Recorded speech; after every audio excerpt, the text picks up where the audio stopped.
ਵਾਹਿਗੁਰੂ ਜੀ ਕਾ ਖਾਲਸਾ ਵਾਹਿਗੁਰੂ ਜੀ ਕੀ ਫਤਿਹ। ਸਨਮਾਨਯੋਗ ਗੁਰੂ ਸਵਾਰਿਓ, ਸਿੱਖ missionary college ਵੱਲੋਂ ਚੱਲ ਰਹੀ ਰੋਜ਼ਾਨਾ ਗੁਰਮਤਿ ਕਲਾਸ ਵਿੱਚ ਆਪ ਸਾਰਿਆਂ ਨੂੰ ਜੀ ਆਇਆਂ। ਸਤਿਗੁਰੂ ਜੀ ਦੀ ਬਖਸ਼ਿਸ਼ ਨਾਲ ਪਿਛਲੇ ਦਿਨੀ ਅਸੀਂ ਭਗਤ ਕਬੀਰ ਜੀ ਦੀ ਪਾਵਨ ਰਚਨਾ ਜੋ 52 ਅੱਖਰੀ ਸੀ ਗੌੜੀ ਰਾਗ ਵਿੱਚ, ਉਹਦੀ ਵਿਚਾਰ ਮੁਕੰਮਲ ਕਰ ਚੁੱਕੇ ਹਾਂ। ਸਾਹਿਬ ਸ੍ਰੀ ਗੁਰੂ ਗ੍ਰੰਥ ਸਾਹਿਬ ਜੀ ਦੇ ਪਾਵਨ ਅੰਕ 343 ਤੇ ਭਗਤ ਜੀ ਦੀ ਹੀ ਅਗਲੀ ਰਚਨਾ ਥਿੱਤੀ ਗੌੜੀ ਰਾਗ ਵਿੱਚ ਹੈ। ਉਸ ਦੀ ਵਿਚਾਰ ਅਸੀਂ ਅੱਜ ਆਰੰਭ ਕਰ ਰਹੇ ਹਾਂ। ਇਹ ਵਿਚਾਰ ਵੀਰ ਅੰਮ੍ਰਿਤਪਾਲ ਸਿੰਘ ਜੀ ਆਪ ਜੀ ਦੇ ਨਾਲ ਸਾਂਝੀ ਕਰਨਗੇ, ਕਿਉਂਕਿ 52 ਅੱਖਰੀ ਦੀ ਵਿਚਾਰ ਵੀ ਯਾਨੀ ਅੰਮ੍ਰਿਤਪਾਲ ਸਿੰਘ ਜੀ ਨੇ ਆਪ ਜੀ ਨਾਲ ਸਾਂਝੀ ਕੀਤੀ ਹੈ। ਤਾਂ ਇਹ 52 ਅੱਖਰਾਂ ਤੋਂ ਬਾਅਦ 15 ਥਿੱਤਾਂ ਜੋ ਸੰਸਕ੍ਰਿਤ ਵਿੱਚ ਜਾਂ ਹਿੰਦੀ ਵਿੱਚ ਜਾਂ ਜਿਹਦਾ ਪੰਜਾਬੀ ਸੱਭਿਆਚਾਰ 'ਚ ਵੀ ਥਿੱਤਾਂ ਦੇ ਨਾਲ ਪੁਰਾਤਨ ਚੱਲਦਾ ਰਿਹਾ, ਉਹ ਕਿਉਂ ਲਿਖੀਆਂ ਗਈਆਂ, ਕਿਸ ਵਾਸਤੇ ਲਿਖੀਆਂ ਗਈਆਂ, ਉਹਦਾ ਮੇਨ ਭਾਵ ਕੀ ਸੀ, ਮਕਸਦ ਕੀ ਸੀ, ਥਿੱਤਾਂ ਦਾ ਕੀ ਗੁਰਮਤਿ ਨਾਲ ਕੋਈ ਸੰਬੰਧ ਹੈ, ਜਾਂ ਇਹ ਚੰਦਰਮਾ ਜਾਂ ਸੂਰਜ ਦੀ ਜੋ ਕਹਾਣੀ ਹੈ ਇਹਨਾਂ ਦਾ ਗੁਰਮਤਿ ਨਾਲ ਕੀ ਰਿਲੇਸ਼ਨਸ਼ਿਪ ਹੈ, ਇਹ ਕੁਝ ਗੱਲਾਂ ਜ਼ਰੂਰੀ ਹਨ ਜਿਹੜੀਆਂ ਵਿਚਾਰਨ ਵਾਲੀਆਂ ਹਨ। ਤਾਂ ਮੈਂ ਬੇਨਤੀ ਕਰ ਰਿਹਾ ਹਾਂ ਵੀਰ ਅੰਮ੍ਰਿਤਪਾਲ ਸਿੰਘ ਜੀ ਨੂੰ ਕਿ ਅੱਜ ਇਸ ਬਾਣੀ ਦੀ ਵਿਚਾਰ ਆਰੰਭ ਕਰਨ। ਵੀਰ ਅੰਮ੍ਰਿਤਪਾਲ ਸਿੰਘ ਜੀ। ਵਾਹਿਗੁਰੂ ਜੀ ਕਾ ਖਾਲਸਾ ਵਾਹਿਗੁਰੂ ਜੀ ਕੀ ਫਤਿਹ। ਸਿੱਖ ਮਿਸ਼ਨਰੀ ਕਾਲਜ ਦੇ ਚੇਅਰਮੈਨ ਸਤਿਕਾਰਯੋਗ ਸਰਦਾਰ ਹਰਜੀਤ ਸਿੰਘ ਜੀ, ਉਹਨਾਂ ਦੇ ਸਮੁੱਚੇ ਵਿਦਵਾਨਾਂ ਦੀ ਟੀਮ, ਇਸ ਕਲਾਸ ਨਾਲ ਜੁੜੀ ਹੋਈ ਸਮੂਹ ਸਾਧ ਸੰਗਤ ਨੂੰ ਬਹੁਤ ਹੀ ਪਿਆਰ ਸਹਿਤ ਵਾਹਿਗੁਰੂ ਜੀ ਕਾ ਖਾਲਸਾ ਵਾਹਿਗੁਰੂ ਜੀ ਕੀ ਫਤਿਹ। ਭਗਤ ਕਬੀਰ ਜੀ ਦੀ ਪਾਵਨ ਬਾਣੀ 52 ਅੱਖਰੀ ਦੀ ਵਿਚਾਰ ਅਸੀਂ ਸੰਪੂਰਨ ਕਰ ਚੁੱਕੇ ਹਾਂ, ਅਤੇ ਉਸ ਤੋਂ ਬਾਅਦ ਜਿਵੇਂ ਸਤਿਕਾਰਯੋਗ ਭਾਈ ਸਾਹਿਬ ਜੀ ਦਾ ਹੁਕਮ ਆਇਆ ਸੀ ਕਿ ਉਸ ਤੋਂ ਅਗਲੀ ਬਾਣੀ ਥਿੱਤੀ ਦੀ ਹੀ ਵਿਚਾਰ ਆਰੰਭ ਕਰ ਲਈ ਜਾਏ, ਉਹਨਾਂ ਦੇ ਹੁਕਮ ਨੂੰ ਮੰਨਦਿਆਂ ਅਸੀਂ ਥਿੱਤੀ ਦੀ ਬਾਣੀ ਦੀ ਅੱਜ ਵਿਚਾਰ ਆਰੰਭ ਕਰਨ ਜਾ ਰਹੇ ਹਾਂ। ਹਿੰਦੀ ਦੇ ਵਿੱਚ ਜਾਂ ਸੰਸਕ੍ਰਿਤ ਦੇ ਵਿੱਚ ਇਹਦਾ ਨਾਮ ਤਿਥੀ ਹੈ। ਜਿਵੇਂ ਤਿਥੀ ਨੂੰ ਉਹ ਅਸੀਂ ਤਿਥ ਵੀ ਕਹਿ ਦਿੰਦੇ ਹਾਂ ਕਈ ਵਾਰੀ। ਤਿਥ ਦਾ ਅਰਥ ਹੁੰਦਾ ਤਰੀਕ। ਸੰਸਕ੍ਰਿਤ ਦੇ ਵਿੱਚ ਤਿਥੀ ਤੇ ਪੰਜਾਬੀ ਵਿੱਚ ਇਹ ਅੱਖਰ ਅੱਗੇ ਪਿੱਛੇ ਹੋ ਗਏ, ਉਲਟੇ ਹੋ ਗਏ, ਥਿੱਤੀ। ਤੇ ਭਗਤ ਕਬੀਰ ਜੀ ਨੇ ਇਹਦਾ ਨਾਮ ਦਿੱਤਾ ਹੈ ਥਿੱਤੀ। ਇੱਥੇ ਇੱਕ ਚੀਜ਼ ਨੋਟ ਕਰਨ ਵਾਲੀ ਹੈ, ਥਿੱਤੀ ਬਿਹਾਰੀ ਤੋਂ ਪਹਿਲਾਂ ਟਿੱਪੀ ਲੱਗੀ ਹੈ। ਇਸੇ ਤਰ੍ਹਾਂ ਕਬੀਰ ਜੀ ਕਿੰਗ ਬਿਹਾਰੀ ਤੋਂ ਪਹਿਲਾਂ ਟਿੱਪੀ ਲੱਗੀ ਹੋਈ ਹੈ। ਇਹ ਪ੍ਰਾਤਨ ਲਿਖਣ ਸ਼ੈਲੀ ਸੀ। ਇਹਦੇ ਨਾਲ ਦੋ ਗੱਲਾਂ ਸਾਬਤ ਹੁੰਦੀਆਂ ਨੇ। ਪਹਿਲੀ ਗੱਲ ਇਹ ਕਿ ਉਸ ਜ਼ਮਾਨੇ ਦੇ ਵਿੱਚ ਬਿਹਾਰੀ ਦੇ ਨਾਲ ਟਿੱਪੀ ਲੱਗ ਜਾਂਦੀ ਹੁੰਦੀ ਸੀਗੀ। ਅੱਜ ਬਿਹਾਰੀ ਨਾਲ ਟਿੱਪੀ ਨਹੀਂ ਲੱਗਦੀ, ਬਿੰਦੀ ਲੱਗਦੀ ਹੈ। ਉਸ ਜ਼ਮਾਨੇ ਦੇ ਵਿੱਚ ਬਿੰਦੀ ਦਾ ਪ੍ਰਚਲਨ ਬਹੁਤ ਘੱਟ ਸੀ, ਤੇ ਜਿੱਥੇ ਬਿੰਦੀ ਦੀ ਲੋੜ ਪੈਂਦੀ ਸੀ, ਜਿੱਥੇ ਪ੍ਰਚਲਨ ਨਹੀਂ ਸੀ ਹੁੰਦਾ, ਉੱਥੇ ਉਹ ਟਿੱਪੀ ਲਗਾ ਦਿੰਦੇ ਸਨ। ਦੂਜੀ ਚੀਜ਼ ਇਹ ਪਤਾ ਲੱਗਦੀ ਹੈ ਕਿ ਟਿੱਪੀ ਜਾਂ ਬਿੰਦੀ ਵੀ ਲਾਣੀ ਹੁੰਦੀ ਸੀ, ਉਹ ਹਮੇਸ਼ਾ ਬਿਹਾਰੀ ਤੋਂ ਜਾਂ ਲੱਗ ਤੋਂ ਪਹਿਲਾਂ ਲਗਾਈ ਜਾਂਦੀ ਸੀ, ਚਾਹੇ ਉਹ ਬਿਹਾਰੀ ਹੈ, ਚਾਹੇ ਉਹ ਹੋੜਾ ਹੈ। ਅੱਜ ਵੀ ਸਾਨੂੰ ਬਹੁਤ ਸਾਰੇ ਐਸੇ ਸ਼ਬਦ ਗੁਰਬਾਣੀ ਵਿੱਚੋਂ ਦੇਖਣ ਨੂੰ ਮਿਲ ਜਾਂਦੇ ਨੇ, ਜਿਨ੍ਹਾਂ ਦੇ ਵਿੱਚ ਬਿੰਦੀ ਜਿਹੜੀ ਹੈ ਉਹ ਕਈ ਵਾਰੀ ਬਿਹਾਰੀ ਤੋਂ ਜਾਂ ਹੋੜੇ ਤੋਂ ਪਹਿਲਾਂ ਲਗਾਈ ਹੁੰਦੀ ਹੈ। ਇਸ ਤਰ੍ਹਾਂ ਦੇ ਸਾਡੇ ਕੋਲ ਇੱਕ ਨਹੀਂ, ਅਨੇਕਾਂ ਸਾਡੇ ਕੋਲ ਸ਼ਬਦ ਨੇ।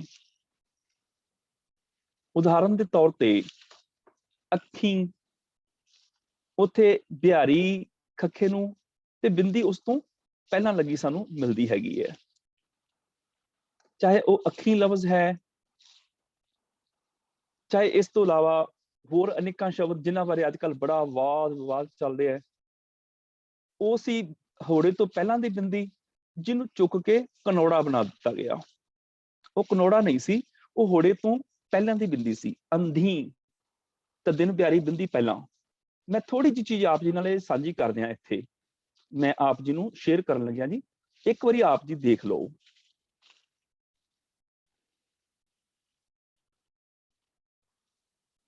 ਸਾਡੇ ਕੋਲ ਗੁਰਬਾਣੀ ਚ ਦੇਖੋ ਬਹੁਤ ਸਾਰੇ ਇਹ ਸ਼ਬਦ ਹੈਗੇ ਨੇ, ਆਪ ਜੀ ਨੂੰ ਸ਼ਾਇਦ ਨਜ਼ਰ ਆਉਂਦੇ ਹੋਣਗੇ। ਬਿੰਦੀ ਪਹਿਲਾਂ ਹੈਗੀ, ਦੇਖੋ ਬਿਹਾਰੀ ਤੋਂ ਪਹਿਲਾਂ ਅੰਧੀ, ਅੱਖੀ, ਅਘਾਈ, ਇਹ ਸਾਰੇ ਸੰਤੋਖੀ, ਬਿੰਦੀ ਪਹਿਲਾਂ ਲੱਗਦੀ ਹੁੰਦੀ ਸੀ।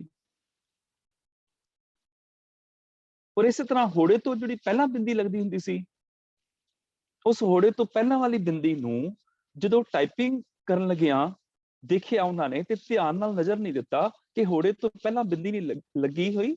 ਉਹਨਾਂ ਸੋਚਿਆ ਵੀ ਕਨੌੜਾ ਲੱਗਿਆ ਹੋਇਆ ਹੈ।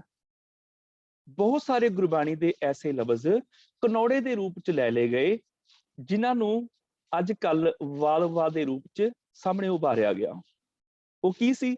ਉਹ ਅਸਲ ਚ ਹੋੜੇ ਤੋਂ ਪਹਿਲਾਂ ਬਿੰਦੀ ਸੀ, ਜਿਹਨੂੰ ਕਨੌੜਾ ਬਣਾ ਕੇ ਪ੍ਰਿੰਟਡ ਬੀੜਾਂ ਦੇ ਵਿੱਚ ਪ੍ਰਿੰਟ ਕਰ ਦਿੱਤਾ ਗਿਆ, ਤੇ ਜਿਹਦੇ ਨਾਲ ਅੱਜ ਸਾਡੇ ਸਾਹਮਣੇ ਏਡਾ ਵਾਦ-ਵਾਦ ਉੱਠਿਆ। ਅਸਲ ਗੱਲ ਜਾਣਨ ਵਾਸਤੇ ਕੋਈ ਵੀ ਤਿਆਰ ਨਹੀਂ ਹੈ। ਬਿੰਦੀ ਹੋ ਗਿਆ, ਟਿੱਪੀ ਹੋ ਗਿਆ, ਇਹ ਬਿਹਾਰੀ ਤੋਂ ਜਾਂ ਇਹ ਹੋੜੇ ਤੋਂ ਪਹਿਲਾਂ ਇਹ ਆਮ ਤੌਰ ਤੇ ਆ ਜਾਂਦੇ ਸਨ ਇਹ ਸ਼ਬਦ। ਖੈਰ, ਹੁਣ ਉਸ ਜ਼ਮਾਨੇ ਵਿੱਚ ਜਦੋਂ ਬਿੰਦੀ ਦਾ ਵੀ ਜਿੱਥੇ ਇੰਨਾ ਪ੍ਰਚਲਨ ਨਹੀਂ ਸੀ, ਉੱਥੇ ਟਿੱਪੀ ਦੀ ਵਰਤੋਂ ਕਰ ਲਈ ਜਾਂਦੀ ਸੀ। ਥਿੱਤੀ, ਕਬੀਰ ਜੀ ਟੀ, ਉੱਥੇ ਟਿੱਪੀ ਲਗਾਈ ਹੋਈ ਹੈ। ਉਸ ਜ਼ਮਾਨੇ ਦੀ ਲਿਖਣ ਸ਼ੈਲੀ ਸੀ ਤੇ ਉਸ ਜ਼ਮਾਨੇ ਦੀ ਇਹ ਰੀਤ ਸੀ ਇਸ ਤਰ੍ਹਾਂ ਲਿਖਣ ਦੀ। ਹਾਂਜੀ, ਉਸ ਤੋਂ ਜਦੋਂ ਅਸੀਂ ਥਿੱਤੀ ਦੀ ਬਾਣੀ ਆਰੰਭ ਕਰਦੇ ਹਾਂ, ਤੇ ਪੁਰਾਣੇ ਕਾਵ ਸਾਹਿਤ ਦੇ ਵਿੱਚ ਜਿਹੜਾ ਪੁਰਾਣਾ ਕਾਵ ਲਿਟਰੇਚਰ ਸੀ ਪੰਜਾਬੀ ਦਾ ਵੀ ਜਾਂ ਹੋਰ ਭਾਖਾਵਾਂ ਦਾ ਵੀ, ਉਹਨਾਂ ਵਿੱਚ 12 ਮਾਹੇ ਪੜ੍ਹੇ ਜਾਂਦੇ ਸਨ, ਸਤਵਾਰੇ ਪੜ੍ਹੇ ਜਾਂਦੇ ਸਨ, ਥਿੱਤੀਆਂ ਤਿਥੀਆਂ ਪੜ੍ਹੀਆਂ ਜਾਂਦੀਆਂ ਸਨ। ਇਸ ਤਰ੍ਹਾਂ ਥਿੱਤੀ ਤੇ ਤਿਥੀ ਇਹ ਵੀ ਇੱਕ ਅੰਗ ਸੀ ਲਿਟਰੇਚਰ ਦਾ। ਉਹਦਾ ਕਾਰਨ ਇਹ ਹੁੰਦਾ ਕਿ ਜਦੋਂ ਵੀ ਕੋਈ ਆਪਣੀ ਗੱਲ ਪੇਸ਼ ਕਰਨੀ ਚਾਹੁੰਦਾ ਹੁੰਦਾ ਹੈ, ਉਹਨੂੰ ਕੋਈ ਨਾ ਕੋਈ ਬੇਸ ਬਣਾ ਕੇ ਉਹ ਪੇਸ਼ ਕਰਦਾ ਹੁੰਦਾ ਹੈ, ਕੋਈ ਨਾ ਕੋਈ ਬੇਸ ਬਣਾ ਲਿਆ ਜਾਂਦਾ ਹੈ। ਮੰਨ ਲਓ ਕਿਸੇ ਨੇ 4 ਹਿੱਸਿਆਂ 'ਚ ਗੱਲ ਕਰਨੀ ਹੈ, ਉਹਨੇ ਪਹਿਰਿਆਂ ਨੂੰ ਬੇਸ ਬਣਾ ਲੈਣਾ ਹੈ ਵੀ 4 ਪਹਿਰ ਤੇ ਆ 4 ਗੱਲਾਂ ਨੇ। ਜਿਹਨੇ 7 ਚੀਜ਼ਾਂ ਪੇਸ਼ ਕਰਨੀਆਂ ਉਹਨੇ ਸਤਵਾਰੇ, ਜਿਹਨੇ 12 ਚੀਜ਼ਾਂ ਪੇਸ਼ ਕਰਨੀਆਂ ਉਹਨੇ 12 ਮਹਾ। ਇਸ ਤਰ੍ਹਾਂ ਪੰਜਾਬੀ ਦੇ ਤੇ ਹੋਰ ਜਿਹੜੇ ਰਾਈਟਰ ਸਨ ਹੋਰ ਭਾਖਾਵਾਂ ਦੇ, ਕੋਈ ਨਾ ਕੋਈ ਬੇਸ ਬਣਾ ਕੇ ਕਿਸੇ ਚੀਜ਼ ਦਾ ਆਪਣੀ ਗੱਲ ਉਹ ਪੇਸ਼ ਕਰ ਲੈਂਦੇ ਸਨ।